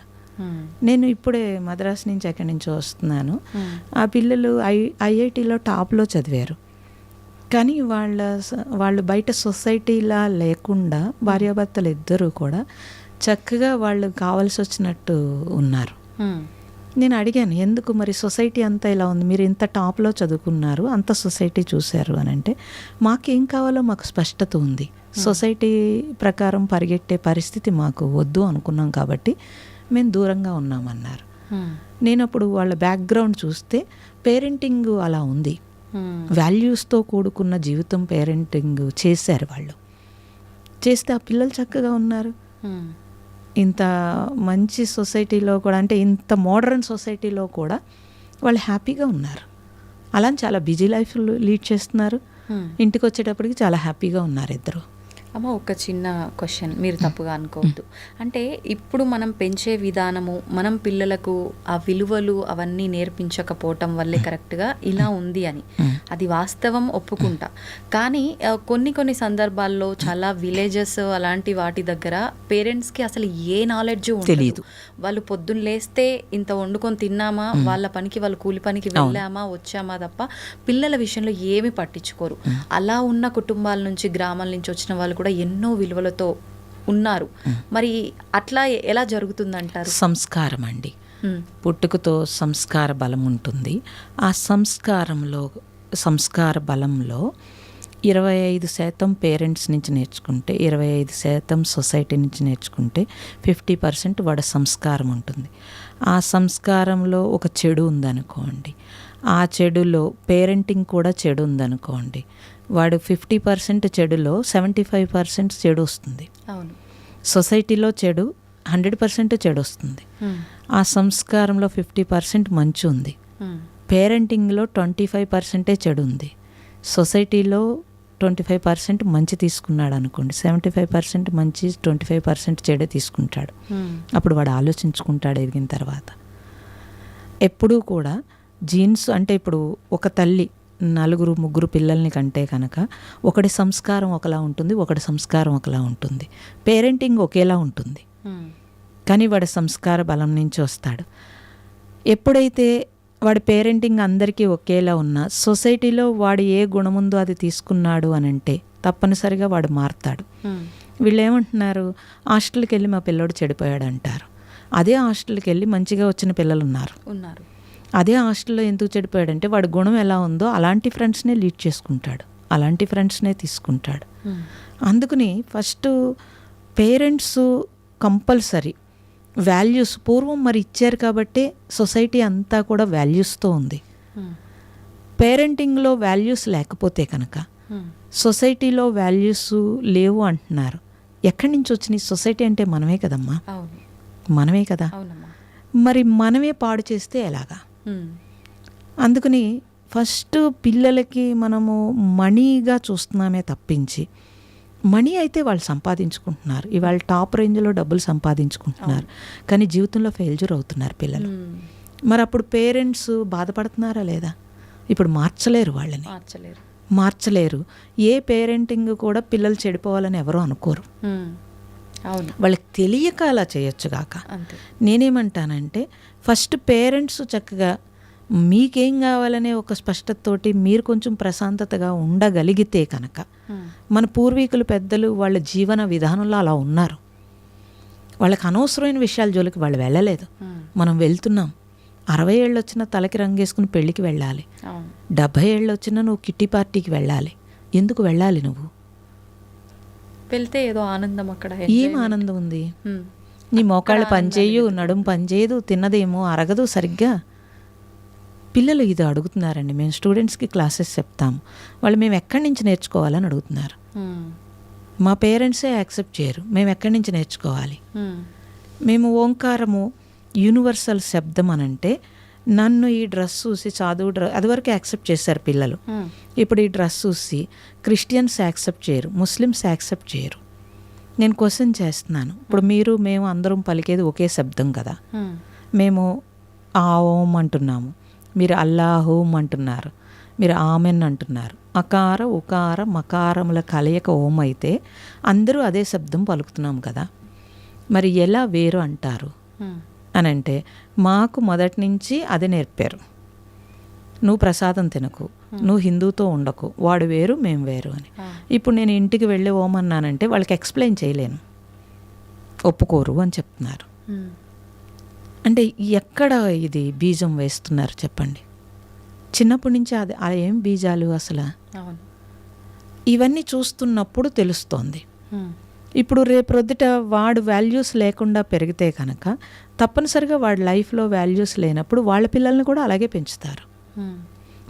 మన పేరెంట్స్ చదువుకోపోయినా వాళ్ళ వాల్యూస్కి ఇంపార్టెన్స్ ఇచ్చారు, ధర్మానికి ఇంపార్టెన్స్ ఇచ్చారు కాబట్టి వాళ్ళు ప్రశాంతంగా జీవించారు, ఎక్కడ అనారోగ్యం లేకుండా జీవించారు. ఒకవేళ అనారోగ్యం వచ్చినా వాళ్ళు భయపడలేదు, తట్టుకోగలిగారు. మనం తట్టుకోగలుగుతామమ్మా? వెంటనే భయం, తట్టుకోలేం మనం. మరి భయం వేస్తోంది. మీకు డబ్బు ఉంటుంది, ఇంత ఇన్సూరెన్స్ ఉంటుంది, పక్కనే హాస్పిటల్ ఉంటుంది, మీరు ధైర్యంగా పడుకోగలుగుతున్నారా? లేదు. ధైర్యంగా తినగలుగుతున్నారా? వాళ్ళు ఇంతంత కుంభాలు అన్నం తిన్నారు, చాలా ప్రశాంతంగా ఉన్నారు. మీరు గట్టిగా పార్టీకి వెళ్ళి ఇంత తినాలంటే భయపడతారు మళ్ళీ. మరి జీవితం ఎంజాయ్ చేస్తున్నారా? లేదు. మరి జీవితం ఎంజాయ్ చేయకపోతే ఇంకెందుకమ్మా ఈ జీవితం ఇంత కష్టపడటం? సో శ్రీకృష్ణుడు భగవద్గీతలో 18 అధ్యాయాల్లో ఎలా జీవించాలో చెప్పాడు. ఏ పేరెంటింగ్లో కానీ ఎవరు తీసుకున్నారో చెప్పండి అసలు? సో ఎవరైనా అల్టిమేట్గా హ్యాపీగా జీవించాలి కదా. ఎంజాయ్ చేస్తే హ్యాపీనెస్ అనుకుంటున్నారు కానీ హ్యాపీగా జీవించటము హ్యాపీనెస్ అనుకోవట్లేదు. ఎంజాయ్ చేసేది డబ్బులతో ఎంజాయ్ చేస్తేనే హ్యాపీనెస్ అంటున్నారు. అవును. అన్ని ప్రాణులు ఏ డబ్బు లేకుండా హ్యాపీగా ఉన్నాయా లేవా? అసలు అంటే అమ్మా, అన్ని ప్రాణులు హ్యాపీగా ఉన్నాయి అని మనం ఎలా చెప్పగలుగుతాము? వాటికి ఎమోషన్స్, జ్ఞానం ఏమీ లేదు మానవులు. ఎలా అనుకుంటారు మీరు? ఎమోషన్ లేకపోతే మీరు ఒక పెట్టను పెంచండి, అది మీకోసం వెయిట్ చేస్తోంది, వెయిట్ చేసి మీ ప్రేమ కోసం ఎదురు చూస్తోంది. అవును. మీకు ఒంట్లో బాగోపోతే అది సఫర్ అవుతోంది. అది ఏ పెట్టను పెంచండి మీరు, మరి అవుతాం. ఎమోషన్ లేదని ఎలా అంటారు? అది గ్రహిస్తుంది. ఎంతోమంది ఎన్నో పెట్స్ని పెంచినప్పుడు వాళ్ళు చనిపోయినప్పుడు అవి కూడా సిక్ అయి చనిపోతున్నాయి. ఎందుకు లేదమ్మా జ్ఞానము? ఇంటి యజమాని ఎంత కాపలా కాస్తోంది, ఎంత ట్రై చేస్తున్నాయి, అవి చెప్పడానికి ఎంత ట్రై చేస్తున్నాయి. వినే నాలెడ్జ్ మనకు లేదు, వినే టైం కూడా మనకు లేదు. ఆ పెట్ కూడా ఫ్యాషన్గా పెంచుతున్నాం తప్పించి పూర్తి ఎమోషనల్ దాన్ని కనెక్ట్ అవ్వట్లేదు కదా. అవును. దాన్ని కనెక్ట్ అయితే తెలుస్తుంది. కనెక్ట్ అయితే కనుక వాటి లవ్, వాటి ఎఫెక్షను, లేకపోతే అవి మనల్ని ఏమి కోరుకుంటున్నాయి అని తెలుస్తాయి. మేము ఆశ్రమంలో చూస్తాము. నేను 3 months అమెరికాలో ఉన్నాను లాస్ట్ వెళ్ళినప్పుడు. ఎన్ని ప్రాణులు ఎదురు చూసినాయి. నేను వెళ్ళి మళ్ళీ క్లాస్ చెప్పి ఓంకారం చెప్పినప్పుడు అన్ని ప్రాణులు సౌండ్ చేసినాయి, అందరూ విన్నారు. నేను అదే చెప్పాను, ఇన్ని ప్రాణులు ఎదురు చూస్తున్నాయి మన కోసం. అది చూస్తే ఈ ప్రకృతితో మమేకమైనప్పుడు మనకు తెలుస్తుంది ఈ ప్రకృతిలో అంతా ఉన్నదంతా ప్రేమే ఉంది. ఆ ప్రేమ మీలో ఉంటే కనుక ఆ పరమాత్మ ప్రేమ రూపంలో అన్నింట్లోనూ ఉన్నాడు. అందుకే అందరిలో పరమాత్మను చూడమంటే ఇక్కడ ప్రేమ ఉంటే కనుక అది తెలియబడుతుంది. ఇక్కడ సహృదయము, అట్లీస్ట్ సహృదయం లేకపోతే ఏమీ తెలియబడదు. ఇక్కడ కఠినత్వం ఉంటే కనుక అన్నీ కూడా మీకు వస్తుమయం కింద కనిపిస్తాయి. అసలు ఉండాల్సింది ఎలా అమ్మ? కఠినంగా ఉండాలా, నిజంగా అలా సాఫ్ట్గా ఉండాలా, ఎలా ఉండాలి? సాఫ్ట్ అంటే కఠినంగా అంటే కఠినం ప్రదర్శించడమే తప్పించి కఠినంగా ఉండడం కాదు. అవసరమైనప్పుడు కఠినం ప్రదర్శిస్తారు. ఇప్పుడు మీరు నాకేదో హాని చేస్తున్నారు, సాఫ్ట్గా కూర్చుంటానా ఏంటి? లేదు కదా. అవసరమైనప్పుడు గర్జిస్తాను, లేనప్పుడు అనవసరంగా ఎందుకు గర్జిస్తాను? ఆ నాలెడ్జ్ కావాలి. అవును. ఎప్పుడు సాఫ్ట్గా ఉండాలి, ఎప్పుడు గర్జించాలి. మీరు నన్నెవరో ఏదో చేస్తున్నప్పుడు నేను ఎందుకు సాఫ్ట్గా ఉంటాను? ఇప్పుడు నేను స్పిరిచువల్ సన్యాసిని కాబట్టి అయితే నాయన పీక్ కోసుకో అని చెప్తానా ఏంటి? లేదు కదా. మీరెలాగా అభిప్రాయపడతారు సన్యాసి సాఫ్ట్గా ఉండాలని? సన్యాసి సాఫ్ట్గా ఉంటాడు, మరి సొసైటీలో వెంటనే సన్యాసిని దోచుకుంటారు. ఎలా కుదురుతుందండి అలాగా? ఇప్పుడు నా ప్రాణం మీదకి వస్తే నేను ఒప్పుకుంటానా ఏంటి? లేదు. మరి అది తెలుసుకోవాలి. ఎప్పుడు మనము సాఫ్ట్గా ఉండాలి, ఎప్పుడు ప్రదర్శించగలగాలి, ఇది తెలియాలి. ఓకే. అందుకే నాలెడ్జ్ ఈజ్ డివైన్ అన్నారు. అది కావాలి. అది కావాలి అని అంటే ముందు మీరు ప్రశాంతంగా ఉండాలి. అలా ప్రశాంతంగా ఉండాలంటే మీరు చెప్పినట్టుగా సాధన ముఖ్యం. ఉండాలి. ఇప్పుడు సాధన చేయటం వల్ల కోపము, ఏదైతే ఈ ఎమోషన్స్ ఉన్నాయో ఇవన్నీ మనం కంట్రోల్ చేయగలుగుతామా నిజంగా? తప్పకుండా. సాధన ఉన్న మనుషులకి సాధన లేని మనుషులకి చాలా తేడా ఉంటుందండి. ఒకవేళ వాళ్ళు ఎంత కోపం ఉన్నా, ఎంత అగ్రెసివ్ అయినా సాధన చేసినప్పటికీ మనకే తెలిసిపోతూ ఉంటారు. చాలా కంట్రోల్ అవుతాయి. మహాత్ములు ఎవరు పిచ్చోళ్ళు కాదమ్మా. అన్నీ వదులుకుని సాధన చేయటానికి మనం తెలివైన వాళ్ళము కాదు. అవును. నిజం చెప్పాలనంటే వాళ్ళు ఎందుకు సాధన చేశారు? మరి ఎంతోమంది ఎన్నో వదులుకుని సాధన చేశారు. ఎందుకు చేశారు వాళ్ళు? అది చూస్తే మనకు తెలిసిపోతుంది. ఆ గ్రిప్ కోసం వాళ్ళు చేశారు. ఏమున్నా ఏమి లేకపోయినా హ్యాపీగా జీవించారు. ఇప్పటికీ మీకు హిమాలయాల్లో అన్ని చోట్ల ఏమీ లేకుండా ఒక్క సంకల్పంతో అన్ని కాళ్ళ దగ్గరికి వచ్చేటట్టు ఉన్నాయి. ఎలా? వాళ్ళందరూ వాళ్ళ సాధన గ్రిప్పే కదా. మీరు ఇప్పుడు మొన్న దీన్ని బట్టి చూస్తే అఘోరీలో ఎంతోమంది నాగసాధువులు ఎంతోమంది ఎక్కడి నుంచి వచ్చారు, ఎక్కడి నుంచి వెళ్ళారు, వాళ్ళందరూ ఉట్టప్పుడు మీకు ఎందుకు కనిపించట్లేదు? కుంభమేళాలో ఉట్టప్పుడు ఎక్కడున్నారు వాళ్ళందరూ ఎక్కడున్నారు? సొసైటీలో లేరు కదా. మరి వాళ్ళందరూ జీవిస్తున్నారు. వాళ్ళని చూడడానికి మనం వెళ్తున్నాం. ఇంత నాగరికంగా ఉండి, ఇంత డెవలప్మెంట్ ఉండి మనం వాళ్ళని తెలుసుకోవడానికి వెళ్తున్నాం కదండి. అంటే అందరికీ కోరిక ఉంది, చేయలేకపోతున్నారేమో తప్పించి అందరికీ ఉంటుందమ్మా. అంటే మనిషిగా జన్మించాము అంటే ఇవి అన్నీ అనుభవించాల్సిందే. మళ్ళీ జన్మ ఉంటుందో లేదో, మీరు అన్నట్టు ఇందాక ఒక ఇల్లు, ఒక కారు, మంచి అనుభవించండి, ఇవి ఉండాలి. అందులో వెళ్తే ఇవన్నీ అనుభవించలేం కదా. ఆ ఒక్క ఆలోచనతో ఆగిపోతున్నారేమో అనుకో. తప్పు అది. ఇప్పుడు అందులో ఉంటే ఎందుకు ఉండదండి? ఇప్పుడు నేను కారు కొనుక్కోను, కానీ రోజుకు ఒక కారు ఎక్కుతాను. మీరే ఎక్కలేరు అలాగా, మీరే చేయలేరు. నేను ఎంత పెద్ద పెద్ద ఇళ్ళు చూస్తాను, ఎంత పూరు గుడిసెలు చూస్తాను, ఎన్ని ఇంట్లో నేను ఉంటాను. అసలు నాకైతే అన్నీ ఈ హైదరాబాద్ వస్తే ఇక్కడ ఎంతమంది నాకు రూమ్స్, గెస్ట్ హౌస్లు ఉంటాయి. నాకు అలా ఉంచేస్తారు అమ్మ కోసం అని. అన్ని ఇళ్ళు నాయే, మీకైతే ఒకటే ఇల్లు ఉంది. నేను హౌస్ కట్టుకున్నప్పుడు 20 సంవత్సరాలు 4 అంతస్తులు కట్టాను. కట్టి అద్దెకిచ్చి ప్రశాంతంగా ఉంటాను, నా సత్సంగం చేసుకుంటాను, మెడిటేషన్ హాల్ చేసుకుంటాను, లేకపోతే డిప్రెషన్ అమ్మాయిలను ఉంచుకుంటాను. ఇన్ని ఊహతో 20 సంవత్సరాలు పెట్టాను. నేను ఎప్పుడైతే సన్యాసిని అనుకున్నప్పుడు టప్మన ఇల్లు వదిలేశాను. మా అమ్మాయి అడిగింది, 20 సంవత్సరాలు నీ జీవితం, ఈ ఇల్లు నీకేమి ఎమోషన్ అనిపించట్లేదా అని. అయ్యో, 20 సంవత్సరాలు వేస్ట్ అయిపోయింది. ఇప్పుడు ఒకే ఇంట్లో ఉండిపోయాను. ఇప్పుడు బోల్డ్ స్వేచ్ఛాజీవిని, బోల్డ్ ఇళ్ళు, అన్ని ఇళ్ళు నాయే. ఇప్పుడు మీ ఇంటికి వస్తే కాదంటారా ఏంటి నన్ను? అస్సలు కదా. మీకంటే కూడా మీరు మీ రూమ్ వదిలేసి నాకు ఇస్తారు. అవును. ఎలా ఇస్తారు? ఏది రాలేదు చెప్పండి? ఏది రాలేదు? అన్నీ వదిలేసి లోపల ఉంటాము, అన్నీ మన దగ్గరే ఉంటాయి. కానీ అంత ఈజీగా యాక్సెప్ట్ చేయలేకపోతున్నాం కదా. అదే సాధన కావాలి. 20 సంవత్సరాలు చెప్పారు ఆ ఇల్లును వదులుకోవడం, అంత ఈజీగా వదులుకున్నారు. ఆ వదులుకున్నది కూడా ఒకటి కాకపోతే అన్నీ నాయనే భావనలో ఉన్నారు. అంటే ఎగ్జాంపుల్ అలా చెప్పారు మీరు. మేము అంత ఈజీగా తీసుకోలేకపోతున్నాం. అందుకే సాధన కావాలి, దానికే సాధన కావాలి. నేను నాది అని వదిలేస్తే నన్నే చేరుకుంటావు అన్నాడు శ్రీకృష్ణుడు. మరి నేను నాది వదలడానికే కదా సాధన. దేనికి సాధన? దేనికి సాధనమ్మా? అది వదలడానికే కదా సాధన.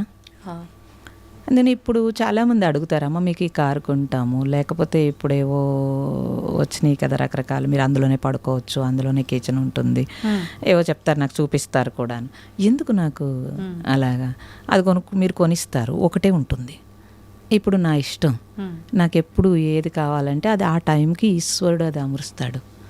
ఇలా అంటే ఎవరో అడిగారు, మీరంటే ఒక స్థితికి వచ్చారు కాబట్టి మీకు వస్తాయి, మాకు వస్తాయా అని అడిగారు. నువ్వు కూడా రా స్థితికి, వస్తాయి, అన్నీ వస్తాయి. హిమాలయాల్లో ఎక్కడో అడవుల్లో తపస్సు చేసుకుంటూ కాళ్ళ దగ్గరికి అన్నీ వస్తున్నాయమ్మా. ఎలా వస్తున్నాయి అంటే ఆ శక్తి మనకుంది. అంతటి సంకల్ప శక్తి ఉంది. హిమాలయాలు అనుకుంటున్నాము. ఇప్పుడు మొన్న ఇందాక మీరు చెప్పినట్టుగా ఈ యోగులు, నాగసాధువులు, అఘోరాలు, అఘోరీలు వీళ్ళంతా కూడా రావటం చూసాం.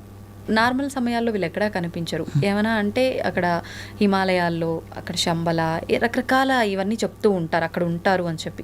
ఎందుకు అక్కడే ఉండాలి అంటే జనావాసానికి దూరంగా ఉండాలన్న ఉద్దేశమా? దేనికి అక్కడే ఉండటం? వాళ్ళ సాధన డిస్టర్బెన్స్ జరగకుండా ఉండడానికి పవిత్ర ప్లేసుల్లో మహాత్ములు, ఎంతోమంది మహాత్ములు వాళ్ళ జన్మలో వాళ్ళు సాధించింది ఎంతో వదిలి వెళ్ళారు. అది లోక కళ్యాణం కోసం, మిగతా వాళ్ళ సాధన ఇంక్రీజ్ అవ్వడం కోసం కొన్ని ప్లేసుల్లో తప్పనిసరిగా ఆ ప్లేసుల్లో మీరు చూడండి. ఇప్పుడు ఒక అరుణాచలం వెళ్తే ఒక ప్రశాంతంగా ఉందంటున్నారు, లేకపోతే ఇంకోటి అంటున్నారు. ఎక్కడి నుంచి వచ్చింది ఇదంతా? ఆ మహాత్ములు అక్కడ సాధన చేసి వాళ్ళు ఇచ్చిన సూక్ష్మత అదంతా కూడా మన సాధన ఇంకొంచెం తొందరగా ఇంక్రీజ్ అవ్వడానికి వాళ్ళు నిర్దేశించిన ప్లేసుల్లో వాళ్ళ లోక కళ్యాణం కోసం చేసే పనులుంటాయి. సూక్ష్మతతోటి పంచభూతాలని మనం పాడు చేస్తుంటే దాన్ని బాగు చేసే పనులున్నాయి. స్థూలంలో కొంత సేవ ఉంటే సూక్ష్మతలో కొంత సేవ ఉంటుంది. అది చేయాలని అంటే చాలా సహకారం కావాలి, ప్రకృతి సహకారం కావాలి. వాటన్నింటి కోసం వాళ్ళు అక్కడ ఉంటారు. ఈ పంచభూతాలు, ప్రకృతి యొక్క ప్రభావం అనేది ఎలా ఉంటుంది మానవుడిపై? ఆ ప్రకృతిని కాపాడుకోవాలి అని అంటే మానవులు చేయాల్సిన ప్రయత్నం ఏంటి, ఆచరించాల్సిన విధానం ఏంటి? పంచభూతాల నుంచే కదమ్మా మనం తీసుకుంటున్నాము. బయట ఉంటే గాలి, లోపల ఉంటే ప్రాణశక్తి. ఈ భూమి నిన్ను మోస్తోంది, ఆకాశం ఓజోన్ శక్తి ఇస్తుంది. నీరు లేకపోతే మీరు బ్రతకలేరు. ఆహారం లేకుండా ఉపవాసం ఉండగలరు, నీటితో ఉండగలరు. నీరు లేకుండా అసలు ఉండలేరు కదండి. అగ్ని లేకుండా ఉండలేరు. సూర్యకిరణాలు లేకపోతే కిరణజన్య సంయోగ క్రియ జరగదు ఇక్కడ. మరి అంత సహకరిస్తున్న పంచభూతాలకి మనం ఏం చేస్తున్నాం అనే ఒక్క ఆలోచన చాలు. ఒక్క ఆలోచన ఉంటే కనుక ఇన్ని కెమికల్స్ మీరు అంటున్నారు పొల్యూషన్ అని, ప్రతి ఒక్కళ్ళు ఎన్ని కెమికల్స్ వాడుతున్నారమ్మా. పూర్వం మన పెద్దలు వాడారా? లేదు. మరి వాళ్ళు ఆరోగ్యంగా లేరా? అప్పుడే ఆరోగ్యంగా ఉన్నారు. మరి ఎలాగ మీరు పాడు చేస్తారమ్మా? ఎంత విచక్షణ లేకుండా పాడు చేస్తున్నారు. వ్యాపారస్తులు వ్యాపార ధోరణితో ఏవో అమ్ముకోవడం కోసం వాళ్ళు ఇది మంచిది అది మంచిది అంటే మనం ఎన్ని వాడుతున్నామండి. మరి ఈ భూమిని ఎంత పాడు చేసి కెమికల్స్ తోటి మీ వెనక జనరేషన్కి మీరు అందిస్తున్నారు. ఆ భూమి పాడైపోతే, ఆ నీరు పాడైపోతే మన పిల్లలు ఏ కెమికల్ నీళ్ళు తాగుతారు? ఇది మనం తెలియాలండి. ఇది మనం తెలిస్తే సరిపోతుంది. కనీసం మన ధర్మం ఏంటంటే మనకి మనం కెమికల్ వాడకుండా ఉంటామా? ఇప్పుడు వస్తున్న ఎకో ఫ్రెండ్లీలో ఏమైనా మీరు చేయగలుగుతారా? పోనీ ప్లాస్టిక్ నిర్మూలన కోసం మేము ఎన్ని సంవత్సరాలమ్మా మా సొంత ఖర్చులతోటి మేము క్లాత్ కొని సంచులు కొట్టి వేల సంచులు పంచిపెట్టేవాళ్ళం. ఎందుకండి అలాగా ఎవరు మానేస్తారన్నారు. ఈరోజు ఎంత ఉద్యమం వచ్చింది. మరి ఎవరికి వాళ్ళకి అది చేయాలి కదమ్మా. అలాగా ప్రతి ఒక్కరిలో మార్పు రావాలి. నేను ఎన్నోసార్లు చెప్తూ ఉంటాను, ఇంట్లో మీరు సోపులు వాడటం తగ్గించండి. అంతంత సర్ఫులు వేసి మీరు చేయాల్సిన అవసరం లేదు అసలు. ఎందుకు చేస్తున్నారు అంటే ఆ టైంకి నేను బజార్ నుంచి తెచ్చుకుంటాను, ఏదో యాంత్రికంగా పనిచేస్తాను, యాంత్రికంగా వాడేస్తూ ఉంటాను. అది ఎంతవరకు కరెక్ట్? మన పెద్దలందరూ కూడా ఈ పంచభూతాలకి అందుకే భూమాత అని చెప్పి వాళ్ళు దేవతల కింద ఆరాధించారు. ఎందుకని మన మైండ్లో దాని మీద రెస్పెక్ట్ రావడం కోసం. మనకిప్పుడు ఆ రెస్పెక్ట్ ఉందా? లేదు. అట్లీస్ట్ ఏం చేస్తామమ్మా అసలు? ఈ సొసైటీ పాడు చేయడం తప్ప. మరి అది పాపం కాదా? నేనేం పాపం చేశానంటాడు. మరి నేనేం పాపం చేశానేంటి? పాపము చాలా సునిశ్చితంగా ఉంటుందమ్మా. అంటే దొంగతనం చేయడం, మర్డర్ చేయడమే పాపం అనుకుంటారు. మరి ప్రతి క్షణం చేసే పాపాలు, దుర్మార్గమైన పనులు మాత్రమే అవి మహాపాపాలు. ఇవి పాపాలు. రోజు మొత్తం మీద ఎన్ని పాపాలు చేస్తామండి. అలాగా ఇవన్నీ చూసుకుంటే తెలుస్తుంది. అట్లీస్ట్ ఏమీ చెయ్యక్కర్లేదు, వేరే సాధన చెయ్యక్కర్లేదు. నేను కనీసం నా సొంతంగా నేను పాపం మూటగట్టుకోకుండా వెళ్తానా లేదా ఇక్కడి నుంచి? అది కూడా స్పిరిచువల్లే. అది స్పిరిచువల్ కాదని ఎలా అనుకుంటారు? అలా చూస్తే ఈ పంచభూతాలు మనకిచ్చినందుకు కృతజ్ఞతగా నేనేం చేస్తున్నాను అనే ఒక్క క్వశ్చన్ మనం వేసుకుంటే కనుక తప్పనిసరిగా పంచభూతాలకి సహకరిస్తారు మనుషులు. సహకరిస్తే చాలు. వేస్ట్గా లైట్లు వేసేస్తారు. ఆ లైట్ లేకపోతే మాకు కుదరదంటారు. అసలు మీకు తెలుసా, రీసెర్చ్లో తెలియచేశారు ఈ కళ్ళు ఎందుకు పోతున్నాయి. ఇదివరకు సూర్యకిరణాలు ఏ కాంతితో ఉన్నాయో ఆ కాంతితో బల్బు ఉండేది రెడ్ కలర్ తోటి. ఇప్పుడు ఎప్పుడైతే ఈ ట్యూబ్ లైట్లు వచ్చినావో ఆ కాంతికి ఆపోజిట్ కాంతి రావడం వల్ల ఈ కళ్ళు తీసుకోలేకపోతున్నాయి. ఆ రిఫ్లెక్షన్తో తొందరగా పాడైపోతున్నాయి. మరి ఎవరు పాటిస్తారండి? కొత్తగా రకరకాలైన లైట్లతోటి మనం ఉంటున్నాము. రేపు రొద్దుటి మన కళ్ళు మనమే పాడు చేసుకుంటున్నాం కదా. మరి ఎలా ఇదంతా? పగలు కూడా లైట్ వేసుకోకుండా ఎవరో అడ్వర్టైజ్మెంట్ చేస్తారు, ఏంటి లైట్ లేకుండా చదివితే నీ కళ్ళు పోతాయని చెప్పి. ఆ లైటింగ్, ఎక్కువ లైటింగ్ తోటి నీ కళ్ళు పోతున్నాయి అనే విషయం కూడా మనకు తెలియట్లేదు అసలు. వెళ్ళి మంచం మీద పడుకునే బదులు బయట కూర్చొని చదువుకో నువ్వు, లైటింగ్ బాగుంటుంది. కాలంలో వీధి దీపాల కింద మరి చక్కగా చదువుకున్నారు కదా. వాళ్ళు ఎవరికి కళ్ళజోడలేదు. 100 సంవత్సరాలనే కళ్ళు బాగున్నాయి, మనకెందుకు పోయినవి? ఇప్పుడు అన్ని ఒకదాని తర్వాత ఒకటి ఎఫెక్ట్ అవుతూనే ఉన్నాయి. ప్రకృతి ఎఫెక్ట్ అయింది, మరి మనమే పాడు చేసుకుంటున్నాం అమ్మా అడ్వాన్స్ పేరు మీదుగా. అవును. మరి ఎలా? కొత్తగా ఏది ఉన్నా అది మనకు కావాల్సిందే, దాన్ని ఖచ్చితంగా మనం ట్రై చేయాల్సిందే. ట్రై చేయడం తప్పు కాదు, ట్రై చేయొచ్చు, కానీ దానికి బానిస అవ్వకూడదు. సెల్ ఫోన్ వాడుతున్నారమ్మా, దానికి బానిస అవ్వకూడదు. అది ఉపయోగం వస్తువు చక్కగా కనిపెట్టారు, ఉపయోగం నువ్వు వాడుకో చక్కగా. ఎందుకు బానిస అవుతున్నాము? అదొక్కటే మనం చూసుకోవాల్సింది. మోడర్న్గా ఉండడం తప్పని నేను చెప్పట్లేదు, నువ్వు ఉండు, కానీ దానికి బానిస అవ్వకు. ఇలా ఉంటేనే నాకు నచ్చుతుంది అని అంటే నువ్వు బానిస అయినట్లు లెక్క. ఎలా ఉన్నా నేను ఉండగలుగుతాను, అటు మోడర్నా ఇటు లేకపోతే ఎలా అయినా ఉండగలుగుతాను అన్నారనుకోండి, మీరు కంట్రోల్లో ఉన్నట్లు లెక్క. చాలా తక్కువ మంది ఉంటారు అలా. స్పిరిచువల్ అదే నేర్పుతోంది, అది తెలియట్లేదు. 60 ఏళ్ళు వచ్చాక స్పిరిచువల్ అనుకుంటున్నారు. అంటే వృద్ధాప్యం వాళ్ళకి జ్ఞానం నేర్పుతోంది స్పిరిచువల్. సో ఆ జ్ఞానం నేర్చుకోవడం మానేసి అదేదో వృద్ధాప్యంలో భగవంతుడు అనుకుంటున్నారు, అది తప్పు అంటున్నాను నేను. నువ్వు పూజ చేస్తే నీకు మనశ్శాంతిగా ఉంటుంది, దానికి చేయమన్నారు. నేను మోడర్న్గా చేయనని చెప్పి మళ్ళీ నువ్వు మనశ్శాంతి కోసం వెతుక్కుంటున్నావు కదా. మరి మన జీవన విధానంలో మనకు పెట్టేశారు ఇవన్నీ. నీకు ప్రొద్దుటే నీ మనశ్శాంతి కావాలి, నువ్వు ఎందుకని యుద్ధానికి వెళ్తున్నప్పుడు ఈ సంసారంలో రకరకాల యుద్ధాలు చేయాల్సి ఉంటుంది. నువ్వు ప్రశాంతంగా ఉంటే అవన్నీ ఎదుర్కోగలుగుతావు. నాలెడ్జ్ ఉంటే కనుక వాటన్నింటినీ సమయస్ఫూర్తితో చేసుకోగలుగుతావు. లేకపోతే ఎలాగమ్మా? అమ్మ, ఒక చిన్న డౌట్.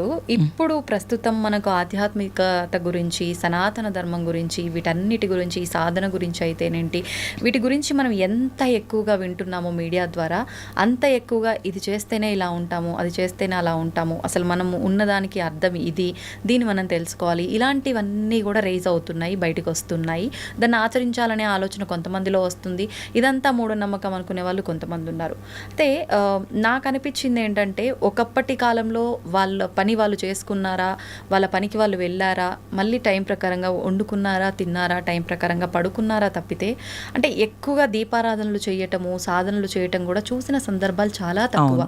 పండగ వచ్చిందంటే ఇప్పుడు మనము రోజు చేసేదానికి కొంచెం భిన్నంగా ఎలా చేసుకుంటున్నామో, వాళ్ళు నిత్యము దీపారాధన లేని గృహాలు కూడా ఉన్నాయి. అంటే ప్రత్యేకించి కొన్ని వర్గాల వారు మాత్రమే నిత్య దీపారాధన ఆలోచించటము. మరి వాళ్ళు బాగానే ఉన్నారు కదా. ఇప్పుడు ఇవి చేయకపోవటం వల్లే ఈ సాధన, లేదంటే ఈ భక్తి, ఈ దీపారాధనలు ఇవి చేయకపోవటం వల్ల ఈ ఇబ్బందులు అని అంటే దాన్ని ఎలా తీసుకోవచ్చు అంటారమ్మా? ఇది చెయ్యకపోతే ఇది వస్తుందనడం తప్పండి. ధర్మాన్ని ఆచరించకపోతే, నువ్వు ధర్మంగా జీవించకపోతే నీకు ఘర్షణ వస్తుంది. ధర్మాన్ని ఆచరించేవాడికి ఆ ధర్మం వాడిని రక్షిస్తుంది, ధైర్యం వస్తుంది. పూర్వం వాళ్ళు ఏం చేసినా చేయకపోయినా ధర్మంగా జీవించారు, వాళ్ళ పాత్ర వాళ్ళు ధర్మంగా పోషించారు. ఇప్పుడు ధర్మం తప్పి నువ్వు దీపారాధన చేస్తానంటే అది ఎవరూ కరెక్ట్ అని ఎవరూ చెప్పట్లేదు, ఎక్కడా చెప్పట్లేదు, మీడియాలో కానీ ఎక్కడైనా చెప్పట్లేదు. ధర్మంగా ఉండు. అయితే దీపారాధన చేస్తే మంచిది, లేకపోతే ఇలా అనేది కనీసం వాళ్ళని కాసేపు అక్కడ కూర్చోబెట్టడానికేమో అని నేను అనుకుంటున్నాను. మేబీ అంటే మనస్సు వేగం కదా ఇప్పుడు, ఆ వేగాన్ని తగ్గించడం కోసం ఇంత చెప్పాల్సి వస్తుందేమో అనిపిస్తుంది నాకు. కానీ ఈ దీపారాధన ఇలా చేస్తే నీకు కలిసి వస్తుంది, అలా కలిసి వస్తుంది అని చెప్పడం తప్పు. అది తప్పు. ఒక దీపం ఆ జ్యోతిని మనం చూసేటప్పటికి ఒక ప్రశాంతత వస్తుంది. దాని తరంగము ఆ పరిసరాలను మారుస్తుంది. సో దాని దగ్గర నువ్వు కూర్చున్నప్పుడు ఒక ఏకాగ్రత వస్తుంది. దాన్ని చూసినప్పుడు తాను కాలి ఇతరులకు వెలుగునిస్తుంది. ఆ నాలెడ్జ్ మనకు వస్తుంది. అది మనం తెలుసుకుంటే మంచిది. అది మానేసి మనం చేస్తే అది కరెక్ట్గా వెళ్ళదు. సో సోషల్ మీడియా తీసుకుని ఎన్నని పాటించాలి అని క్వశ్చన్ అడుగుతారు చాలామంది. అంటే ఎవరికి తోచింది వాళ్ళు చెప్తున్నారు. ఏది వాస్తవం, మేము ఏది ఆచరించాలి, మీకేం కావాలి అది తెలుసుకోమంటాను ఫస్ట్. ఇప్పుడు మనం ఒక బుఫేకి వెళ్ళామనుకోండి, బోల్డ్ ఉంటాయి, అన్నీ తినలేం కదమ్మా. వెళ్ళి మనకేం కావాలనేది మన ప్లేట్లో మనం చూన్ చేసుకుంటున్నాం కదా. అలాగే సొసైటీలో అనేక రకాలు ఉంటాయి. మనకేం కావాలి ఫస్ట్, ఇది మనం చూన్ చేసుకుంటే సుఖపడతాం మనం. అది లేకపోతే కనుక కన్ఫ్యూజ్ అయిపోతారు. అందుకని మంచిది, అన్ని రకాలు వస్తాయి, కానీ నీకేం కావాలో తెలుసుకుని అప్పుడు దాన్నే చూన్ చేసుకుని నువ్వు ప్రయాణం చేయడం అనేది కరెక్ట్ పద్ధతి. అనేక రకాలు ఉండొచ్చు కాక, కానీ అవన్నీ మనకు అవసరం లేదు కదా. మనకేం కావాలి అది మనం తీసుకోవాలి ఫస్ట్. అలాగే ప్రయాణం చేస్తే సుఖంగా వెళ్తారు ఎవరైనా సరే. తెమ్మా, ఇప్పుడు ప్రతి ఒక్కరం కూడా మీరు చెప్పినట్టుగా ఆ సుఖమైన, సంతోషమైన ప్రతిదీ వాళ్ళలో వాళ్ళు వెతుక్కోవడం పక్కన పెట్టి భౌతికమైన విషయాలపైన, మనుషులపైన, భౌతికమైన వస్తువులపైన, వీటిపైనే సంతోషాన్ని కానీ ఆ సుఖాన్ని కానీ ఉంది అని చెప్పి భావిస్తున్నాం. ఆ ఆలోచన నుంచి ఎలా బయటికి వస్తామంటారు? అది టెంపరరీ అని తెలుస్తూ ఉంటుందమ్మా మనకి ఎలాగోను.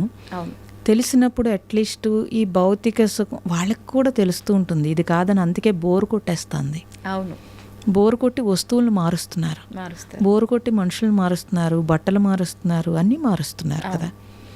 అంటే బోర్ కొడుతోంది కాబట్టి అది చూసుకున్నప్పుడు ఏది మనకి సుఖాన్ని ఇస్తుంది, ఇది టెంపరరీ కదా. పర్మనెంట్ ఏది? ఇప్పుడు అద్దెంట్లో ఉంటూ ఉంటారు, పర్మనెంట్ ఇల్లు కట్టుకోవాలని మీకు ఎందుకు అనిపిస్తోంది? ఇంకా తిరగలేము, ఇలా కాదు, ఇది ఈ ఇంట్లో ఉంటూ ఉంటే ఏవో ఇబ్బందులు వస్తున్నాయి, లేకపోతే ఏదో వస్తుంది, మనకంటూ ఒక పర్మనెంట్ కావాలనిపిస్తుంది. అలా మనిషి తప్పనిసరిగా అన్ని ప్రాణుల్లోంచి వచ్చి ఈ మానవ జన్మలో ఆ జ్ఞానము, ఆ సోల్ వెతుక్కుంటోంది ఒక పర్మనెంట్ కోసం. ఇంకా అస్తమాను పుట్టి సచ్చి గోల నాకు వద్దురా నాయన, జ్ఞానం ఉన్న జన్మకు వచ్చావు నువ్వు, చక్కగా అలా ఉండమని లోపల సోల్ ఘోషిస్తోంది. అది వినగలిగితే కనుక, దానివైపు వెళ్ళగలిగితే కనుక, మీరేమీ ఎత్తుక్కోకలేదు, దానివైపు వెళ్ళగలిగితే మీ సోల్ ఏం చెప్తుందో అది మీరు వినగలిగితే కరెక్ట్గా జర్నీ చేస్తారు. అది అన్వేషిస్తోంది. ఎందుకనే ఇన్ని జన్మల నుంచి వచ్చింది కాబట్టి అట్లీస్ట్ మానవ జన్మలోనైనా సరే విడుదల కోసమే వచ్చింది ఈ జన్మకి. అది మీరు తెలుసుకోగలిగితే పాపం సోల్ని చాలా మనం ఇబ్బంది పెడుతున్నామని తెలుస్తుందమ్మా. అవును, అలా తెలిస్తే తప్పనిసరిగా వాళ్ళు అన్వేషిస్తారు, వెతుక్కుంటారు, వెతుక్కుని ఆ జర్నీ వైపు వెళ్తారు. ఓకే, ఫస్ట్ అందుకని ఆత్మోన్నతి, మీరన్న ఆత్మోన్నతి అంటే ఆత్మకి ఉన్నతి ఏంటండి? నేను ఆత్మ వైపు వెళ్ళడమే ఉన్నతి. ఉన్నది అది శక్తి, చైతన్యము, దానికి మళ్ళీ ఉన్నతి అక్కర్లేదు. అది ఉన్నతిగా ఉండడానికే మానవ జన్మకు వచ్చింది. కానీ నేను పక్కకి వెళుతున్నాను, అది మనం తెలుసుకున్నాం అనుకోండి, ఎప్పుడైతే ఆత్మ వైపు జర్నీ చేయటమే ఉన్నతి కింద లెక్క. అంటే మనం ఏది చేసినా కూడా బాహ్యంగా మనం ఏ రియాక్షన్స్ చూపిస్తున్నామో అది కాకుండా ఆత్మ ఆనందం, ఆత్మ సంతృప్తి, నీ సంతృప్తి అంటారు కదా, అది కలిగినప్పుడే అది నిజమైన ఆనందం అనిపిస్తుంది. ఇప్పుడు చూడండి, అది శాశ్వతంగా ఉంటుంది. ఇప్పుడు మీకు ఏం చేసినా అసంతృప్తిగానే ఉంది. అవును, ఈ అసంతృప్తి ఎక్కడి నుంచి వస్తుంది అంటే మీరు రియల్గా వెళ్ళట్లేదు కాబట్టి అసంతృప్తి వస్తుంది. ఇప్పుడు కోరిక కూడా ఎక్కడి నుంచి పుడుతుందండి? అసంతృప్తి నుంచే పుడుతుంది. మీరు జాబ్ చదువుకోవడమే ముఖ్యం అనుకున్నారు, తర్వాత జాబ్ రావడమే ముఖ్యం అన్నారు, మళ్ళీ తర్వాత ప్రమోషన్ రావడమే ముఖ్యం అనుకున్నారు, మళ్ళీ ఆ ప్రమోషన్ నుంచి ఇంకొంచెం ప్రమోషన్, అలా వెళ్ళి రిటైర్ అయిపోయారు. రిటైర్ అయిపోయిన తర్వాత ఇప్పుడు ఏం చేస్తున్నారు? మళ్ళీ మీరు మళ్ళీ వెతుకుతున్నారు. ఏం వెతుకుతున్నారు? అప్పుడు రిటైర్ అయిపోయాను కాబట్టి ఇప్పుడు నేను స్పిరిచువల్లోకి వెళ్తాను. వెతుకుతున్నారా? వెతకట్లేదా? వెతుకుతున్నారు. అంటే ఇంకా ఆగలేదు కదండి. ఆగలేదు. అవును. అంటే ఆఖరి నిమిషం వరకు కూడా ఏదో ఒకటి తపన వెతుకుతున్నారు కదా, వెతుకుతూనే ఉంటాం. వెతుకుతున్నారు. అవును. అదే ఒక బ్రహ్మచారి అంటే స్పిరిచువల్లోకి వచ్చాడు, ఏదో చదువుకున్నాడు, కాదు నాకు ఇది కాదు జీవితం అని అన్వేషణ మొదలుపెట్టాడు. మొదలుపెట్టి పోనీ ఒక గురువు అయ్యాడు, లేకపోతే ఒక సాధువు అయ్యాడు, లేకపోతే ఒక ఆశ్రమంలో ఉన్నాడు అనుకుందాం. పోనీ ఇంక వాడు వెతకట్లేదు కదా, ఆగాడు అక్కడ. అవును. ఆగి తాను తెలుసుకున్నది బోధిస్తున్నాడో, లేకపోతే తాను తృప్తిగా ఉంటున్నాడో, లేకపోతే ఈ సొసైటీకి ఏదో సేవ చేస్తున్నాడో, లేదా సొసైటీ కాకపోతే సూక్ష్మతలో సేవ చేస్తున్నాడో, సెల్ఫ్ సాటిస్ఫాక్షన్తో జీవిస్తాడు మనీ లేకపోయినా. మరి ఎలా జీవించగలుగుతున్నారు? ఈ రెండింటికి తేడా తెలిస్తే ఇప్పుడు మేము కూడా జర్నీ స్టార్ట్ చేసాము. చదువుకోవాలి, లేకపోతే జాబ్ చేయాలి, లేకపోతే డబ్బులు సంపాదించాలి, ఇల్లు కట్టుకోవాలి అని. అందులో సాటిస్ఫాక్షన్ లేదు అని తెలిసినప్పుడు, ఈ జర్నీలోకి వచ్చినప్పుడు, ఇందులో సాటిస్ఫై అయినప్పుడు ఇక్కడ ఆగామా లేదా? ఇంకా ఆగి అయ్యో మనం ఇంత కష్టపడ్డాము, ఎవరైనా ఇంత కష్టపడకుండా ఉండాలంటే మనకు తెలుసున్న విషయాన్ని తెలియచేస్తే సరిపోతుంది అనిపిస్తుంది. కొన్నాళ్ళకి ఇది కూడా అనిపించదు, కొన్నాళ్ళకి ఇది కూడా తగ్గిపోతుంది. తగ్గిపోతే కనుక మనకి మనము సాటిస్ఫాక్షన్గా ఉండడమే ఉంటుంది. ఆ భగవాన్ చెప్పాడు అదే ఉండడము అంటే. ఊరక ఉండడం అంటే ఖాళీగా ఉండడం అని కాదు, నువ్వు నీతో ఉండడం అని.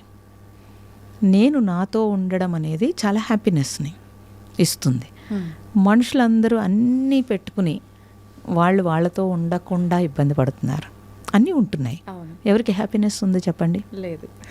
మరి మళ్ళీ అన్వేషిస్తున్నారు స్పిరిచువల్ అని చెప్పి. డబ్బుంటే ఆనందం అనుకుంటారు, మరి అది ఆ డబ్బు మరి సంపాదిస్తారు, అయినా ఆనందం ఉండదు. ఇప్పుడు మీరు అలా అయితే బిల్ గేట్స్ లేకపోతే టాటా వాళ్ళు అందరూ బోల్డ్ ఆనందం పొందాలి కదమ్మా. అవును అవును.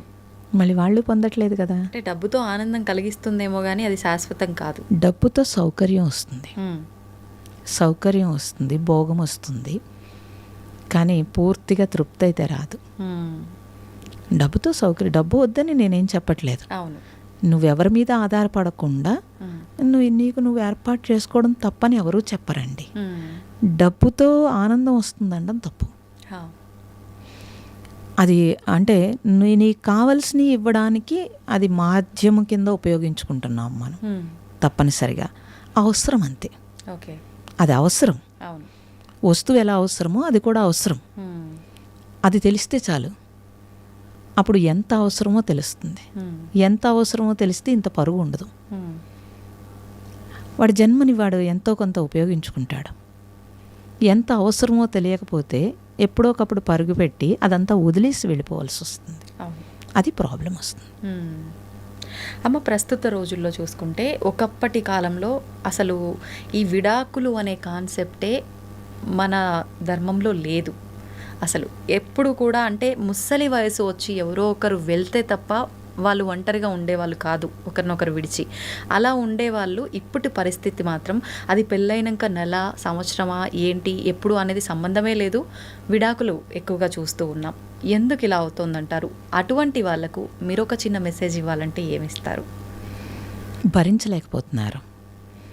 ఏం భరించలేకపోతున్నారనంటే వాళ్ళకి కావలసినవి ఏవో అనుకుంటున్నారు, ఆ కావలసినవి అందకపోతే భరించలేకపోతున్నారు. ఒకప్పుడు మనం అనేవారు, అందరూ కలిసి ఉండేవారు. అంటే ఒక ఊరంతా కలిసి ఉండేది. ఆ తర్వాత కుటుంబం విడిపోయింది. కుటుంబం నుంచి భార్య, భర్త, పిల్లలు విడిపోయారు. ఇప్పుడు అది కూడా లేదు.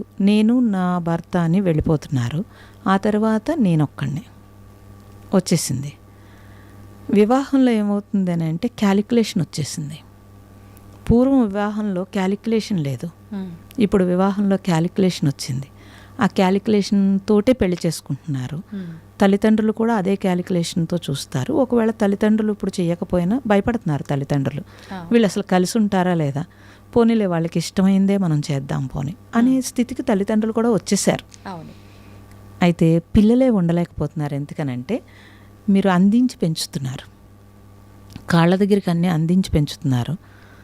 దాంతో వాడికి ఏమవుతుందంటే వాడికి కాన్ఫిడెన్స్ ఉండట్లేదు, భయం ఏర్పడింది, నేను చేయగలనా లేదా అని. అందుకని పిల్లల్ని కనడానికి కూడా ఇష్టం లేదు. కుక్కను పెంచుకోమంటే పెంచుకుంటారు, ఎందుకని అది చెప్పినట్టు వింటుంది కాబట్టి. కాబట్టి ఆ నేను అనేది ఒక్కటే వచ్చేసింది. కానీ మీకు 30-40 వచ్చాక లోన్లీనెస్ వచ్చేస్తుంది వాళ్ళకు కూడా, ఉండలేరు అలాగా. ఇప్పుడు అన్నీ దొరికేస్తున్నాయి కాబట్టి స్విగ్గీలో, లేకపోతే బయట అన్నీ దొరికేస్తున్నాయి కాబట్టి నాకు అవసరం లేదు అనిపిస్తోంది. కానీ నువ్వు షేర్ చేసుకోవడానికి మనిషి సంఘజీవండి, మనిషి అలా ఉండలేరు. సో నువ్వు షేర్ చేసుకోవడానికి, నువ్వు పంచుకోవడానికి తోడనేది కావాలి అనేది తెలుస్తుంది. తెలిసిన తర్వాత సఫర్ అవుతారు ఎవరైనా సరే. కానీ నేనేం చెప్తున్నాను అని అంటే, ఎక్స్పెక్టేషన్ ఉంటేనే దుఃఖం వస్తుంది. ఎక్స్పెక్టేషన్ లేకుండా మీరు మనిషిని మనిషిగా చూడగలిగితే కనుక, వివాహం చేసుకునేటప్పుడు నెగిటివ్ పాజిటివ్ రెండూ ఉంటాయి. నాకు పాజిటివే కావాలంటే కుదరదు. నువ్వు వాళ్ళ ప్రేమని అందుకోవాలనుకుంటున్నావు, ఆ ప్రేమతో పాటు వాళ్ళకి ఏమి ఇబ్బందులు ఉన్నాయో అది కూడా నువ్వు తెలుసుకోవలసి ఉంటుంది. ఉంటే కనుక ఇద్దరు కలిసి జీవించేటప్పుడు అసలు గొడవే రాదమ్మా. అది లేకుండా ఉంటే గొడవ వస్తుంది. చిన్న చిన్న ఘర్షణలు ఉంటాయి, మనకి నచ్చనివి జరుగుతాయి. కానీ ప్రేమ ఉంటే కనుక అవన్నీ పక్కకి వెళ్ళిపోతాయి. లోపించిందే ప్రేమ అయింది, క్యాలిక్యులేషన్ పెరిగింది. ఆ క్యాలిక్యులేషన్ లేకుండా మనము యాక్సెప్టెన్సీ కనుక, అలా అణిగిమణిగి ఉండమని నేను చెప్పట్లేదు. అట్లీస్ట్ మనం అర్థం చేసుకుని యాక్సెప్టెన్సీ వస్తే, కాదండి అవతల వాళ్ళు అర్థం చేసుకోవాలి కదా అని అడుగుతున్నారు. సేపు ఒక సైడ్ నుంచే మేమే అర్థం చేసుకోవాలా, ఎదుటివారు కూడా ఒకసారి కాకపోతే ఒకసారి అర్థం చేసుకోవచ్చు కదా. ఇంకొకటి, నేను ప్రతిసారి అర్థం చేసుకున్నా నేను చులకనైపోతున్నా తప్ప సరే అర్థం చేసుకుంది అని వాళ్ళు అర్థం చేసుకోవట్లేరే, ఈ మొండివాదన కూడా ఎక్కువగా చూస్తాం. టైం పడుతుంది కదమ్మా, ఎక్కడో పెరిగారు, మీరెక్కడో పెరిగారు, మరి టైం పడుతుంది కదా. ఒక సెల్ ఫోన్ కొనుక్కున్నారు, అది మీకు అలవాటు అవడానికే టైం పడుతుంది కదా. మరి టైం పడుతుంది కదమ్మా. ఇదంతా కూడాను మన పిల్లలే మనల్ని అర్థం చేసుకోవడానికి టైం పడుతుంది. వాళ్ళ తల్లిదండ్రులు అయ్యాక కానీ తల్లిదండ్రులు నచ్చట్లేదు వాళ్ళకి. మరి మనం ఇద్దరం కలిసి జీవించేటప్పుడు టైం పడుతుంది ఇద్దరికి బాండింగ్ రావడానికి. ఆ టైం నువ్వు ఇవ్వకపోతే ఎలాగా? కాలంలో ఆ టైం ఇవ్వకపోతే ఎలాగమ్మా? ఇవ్వడం మానేసి నువ్వు నాకు అక్కర్లేదనే పరిస్థితికి వచ్చేస్తే ఎలా అవుతుంది అది? పోనీ అక్కర్లేదు అంటున్నారు, సెకండ్ మ్యారేజ్ చేసుకున్నప్పుడు రాజీ పడుతున్నారు కదమ్మా. మొదటి మ్యారేజ్లో వద్దనుకున్న తప్పులన్నీ సెకండ్ మ్యారేజ్లో రాజీ పడుతున్నారు కదా. లేదు రాజీ పడం, మేము ఒంటరిగా ఉంటామంటున్నారు, అప్పుడు లోన్లీగా డిప్రెషన్కి వెళ్తున్నారు కదా. ఎందుకు వెళ్తున్నారు? ఒంటరిగా ఉండి ఆలోచనలు. మరి ఇవన్నీ ఆలోచించుకున్నప్పుడు నువ్వు టైం ఇచ్చినప్పుడు ఆటోమేటిక్గా మీకు అన్నీ సెట్ అవుతాయి. కాలంలో అన్నీ తెలుస్తుందమ్మా. అసలు ముందు ఆ కాలం ఇవ్వాలి కదా. మీరు వంట చేసేటప్పుడు కాలం ఇవ్వనంటే కుదరదు అసలు. మీరు ఎంత శ్రద్ధగా దానికి టైం ఇచ్చి వండిన దానికి, వంట లేని దానికి తేడా తెలుస్తుంది. మనం తినేటప్పుడు మనకి చాలా ఇబ్బంది అవుతుంది. సో జీవితంలో కూడా అంతే. నువ్వు అర్థం చేసుకోవడానికి టైం పడుతుంది, మారడానికి కూడా టైం పడుతుంది, మనకు నచ్చినట్టు అవ్వడానికి కూడా టైం పడుతుంది. నువ్వు ఇస్తూ ఉంటే కనుక, నువ్వేదైనా ప్రేమని ఇస్తున్నప్పుడు అవతల వాళ్ళు కూడా ఎప్పుడోకప్పుడు కరగకుండా ఉంటారా? మనకి రామాయణం చెప్తోంది, రాయి కూడా రాముడి పాదం తగిలినప్పుడు ఆమె నాతి కింద మారింది కదా. ఎలా మారింది? ఇవన్నీ తెలియచేస్తున్నాయి. చరిత్ర తెలుసుకుంటే తెలుస్తుంది. ఏమీ తెలియకుండా నాకు అన్నీ కావాలంటే ఎలా కుదురుతుంది? అందుకని నేనేం అంటానంటే, మీరు వివాహం చేసుకున్నప్పుడు నో ఎక్స్పెక్టేషన్ తోటి వివాహం చేసుకోవడం ఒకటి. కొంచెం టైం తీసుకోమంటున్నాను. కొంచెం టైం తీసుకుని అప్పుడు కూడా మీకు సూట్ అవ్వకపోతే అప్పుడు మీరు నిర్ణయించుకోండి అంటాను. ఇంకొకటి, అర్థం చేసుకోవడానికి ఆ టైం ఇవ్వడంతో పాటు ఒకరికొకరు టైం ఇవ్వకపోవడం కూడా ఈ గొడవలకు దారితీస్తుందేమో కదమ్మా. ఒకరికొకరు టైం ఇచ్చుకోకపోవడం ఒకటి. టైం అంటే తలకాయ సెల్ ఫోన్లో పెట్టుకుంటే ఎలా కుదురుతుందమ్మా? టైం లేదనడానికి లేదు. ఎవరి సెల్ వాళ్ళు పట్టుకుని కూర్చుంటే ఏం టైం ఇస్తారు? వాళ్ళ వంక ఏం చూస్తారు చెప్పండి. అంటే మీరు ఇందాక అన్నట్టు ఏది ప్రతి వస్తువు, ప్రతి సిచ్యువేషన్ బోర్ కొట్టినట్టు మనిషి మాటలు కూడా బోర్ కొట్టే పరిస్థితి వచ్చి, అంటే మొబైల్ చూస్తుంటే 1,00,000 ఉంటాయి అందులో. అంటే కొన్ని చూస్తే నవ్వుతాము, కొన్ని చూస్తే ఇంకేదో, ఇంకొన్ని చూస్తే ఇంకేదో. దీనికి అలవాటు అయిపోయారు. మనిషితో మాట్లాడితే ఏం మాట్లాడతాను, ఏదైనా మాట్లాడితే మాట పెరిగి గొడవ దాకా దారితీస్తుంది. దానికన్నా ఫోన్ చూసుకోవడమే ఉత్తమం. ఇలాంటి ధోరణి ఏర్పడి అప్పుడు ఫోన్ పెళ్లి చేసుకోవాలి కదా. మనిషిని ఎందుకు పెళ్లి చేసుకోవడం? నిజమమ్మా. అది అటు నుంచి ఏమీ రాదు, ఆ. అందుకు నచ్చుతోంది. అంటే అది మాట్లాడలేదు return లో. మాట్లాడలేదు కాబట్టి అందుకు నచ్చుతోంది కదా. అదే. అప్పుడు వివాహం చేసుకుని నువ్వు ఫోన్ చేసుకోవడం ఎందుకు? అది తీసేసి అసలు మానేస్తేనే బెటర్ కదా, ఇంకొకళ్ళ జీవితం నాశనం చేయక్కర్లేదు. ఈ మధ్యకాలంలో ఒక వీడియో చూసామ్మా నేను. హ్మ్. హస్బెండ్ పెద్ద ఆయన ఫోన్ చూస్తూ ఉన్నాడు ఎంతసేపు ఆ ఉయ్యాల్లో కూర్చొని. ఆయన్ని చూస్తూ వాళ్ళ కొడుకు కూడా సేమ్ అదే విధానం ఫాలో అవుతున్నాడు. ఈ పెద్ద అయిన వైఫ్ అంటే ఈ అబ్బాయి వాళ్ళ మదరు, ఆల్రెడీ ఈయన కూడా పెళ్ళైపోయింది, తను వెళ్ళి ఏదో మాట్లాడడానికి ప్రయత్నించింది, కానీ ఆయన పట్టించుకోకుండా ప్రతిసారి అలా ఫోన్లో చూస్తూ ఉండడం. ఆమె తీసుకొని వెళ్ళి తాళి, అది పసుపు కొమ్ము ఉంటుంది కదా, అది ఫోన్కి కట్టిస్తుంది అనమాట. అంటే నీకు మనుషులతో అవసరం లేదు, నువ్వు ఫోన్నే పెళ్లి చేసుకో అని చెప్పి. వెంటనే అక్కడ వాళ్ళ అబ్బాయి కూడా అదే ఫాలో అవుతున్నాడు కదా, వాళ్ళ కోడల సైడ్ ఒక లుక్ ఇస్తాడు అనమాట. అంటే ఏది ఎవరు ఆచరిస్తే అలా ఫాలో చేస్తారు. ఇందాక మీరు చెప్పినట్టుగా ఇంట్లో పెద్దవాళ్ళు ఏ విధానం అయితే ఫాలో అవుతారో అది తప్ప ఒప్ప ఏమి ఉండదు, అది ఫాలో అవుతారు. నిజంగా అలాంటి వాళ్ళు ఫోన్నే పెళ్లి చేసుకోవాలి. అది నడుస్తుంది. మెయిన్ ఒక రిలేషన్ లో ఉండాల్సింది అర్థం చేసుకోవడము, అంతే, టైం ఇవ్వడం, ఈ రెండు ఇవ్వాల్సింది ఉండాలి. దానికన్నా ముందు ఆ ఓపిక సహనం ఉంటేనే ఈ అర్థం చేసుకునేది కూడా అలవరుతుంది. అవును అమ్మ, స్ట్రెస్ అదొక పెద్ద భూతం, ఇప్పుడు ఒక పెద్ద సమస్య. అది నిజంగా సమస్యలకే సమస్య ఏదైనా ఉందా అంటే అది ఇప్పుడు స్ట్రెస్సే. దానివల్ల మనశ్శాంతి లేకుండా ఉండటం. మామూలుగా ఇలా మనశ్శాంతి లేకపోవడం అనేది ఒక ఫ్యామిలీ ఉండి ఆ రెస్పాన్సిబిలిటీస్ అన్నీ బ్యాలెన్స్ చేయలేక, అన్ని ఆర్థిక పరంగా కానీ ఏ రకంగా అయినా ఇబ్బందులు ఉంటే అటువంటి వాళ్ళకి స్ట్రెస్ ఉంటుందేమో, మనశ్శాంతి ఉండదేమో. ఇప్పుడు అలా కాదు, చిన్న వయసు పిల్లల నుంచి కూడా ప్రతి ఒక్కరూ స్ట్రెస్కి ఫీల్ అవుతున్నారు. ఎందుకు అంటే ఏమీ ఉండదు, ఆ చిన్నదాన్ని కూడా వాళ్ళు పెద్ద దానిలో తీసుకోవడము, స్ట్రెస్ ఫీల్ అవ్వడము. ఇలా చాలామంది సూసైడ్ దాకా వెళ్ళిన వాళ్ళు కూడా ఉన్నారు. మీరు ఒక 90 మందికి పైగా స్ట్రెస్ నుంచి విముక్తి చెందేలా చేసి మళ్ళీ వాళ్ళ ఫ్యామిలీస్కి వాళ్ళని నార్మల్ స్థితిలో అప్పచెప్పడం జరిగింది. ఒక సింపుల్గా ఒక 2-3 టిప్స్ ఏమన్నా దాని నుంచి బయటపడాలి అని అంటే ఏం చేయొచ్చు, వాళ్ళ డైలీ లైఫ్ని ఎలా మార్చుకోవచ్చు? అసలు స్ట్రెస్ దేనికి వస్తుంది వాళ్ళకి చూసుకోవాలమ్మా. ఎక్కడైతే స్ట్రెస్ వస్తుందో ఆ విషయాలు కొంచెం దూరంగా ఉండటం మంచిది, కానీ ఒప్పుకోరు అలాగా. దాని మీదే ఫోకస్. అంటే స్ట్రెస్ ఎప్పుడు వస్తుందంటే కొంతమందికి వాళ్ళు అనుకున్నది అయిపోయే వరకు వేగం తగ్గదు, మైండ్ వేగము.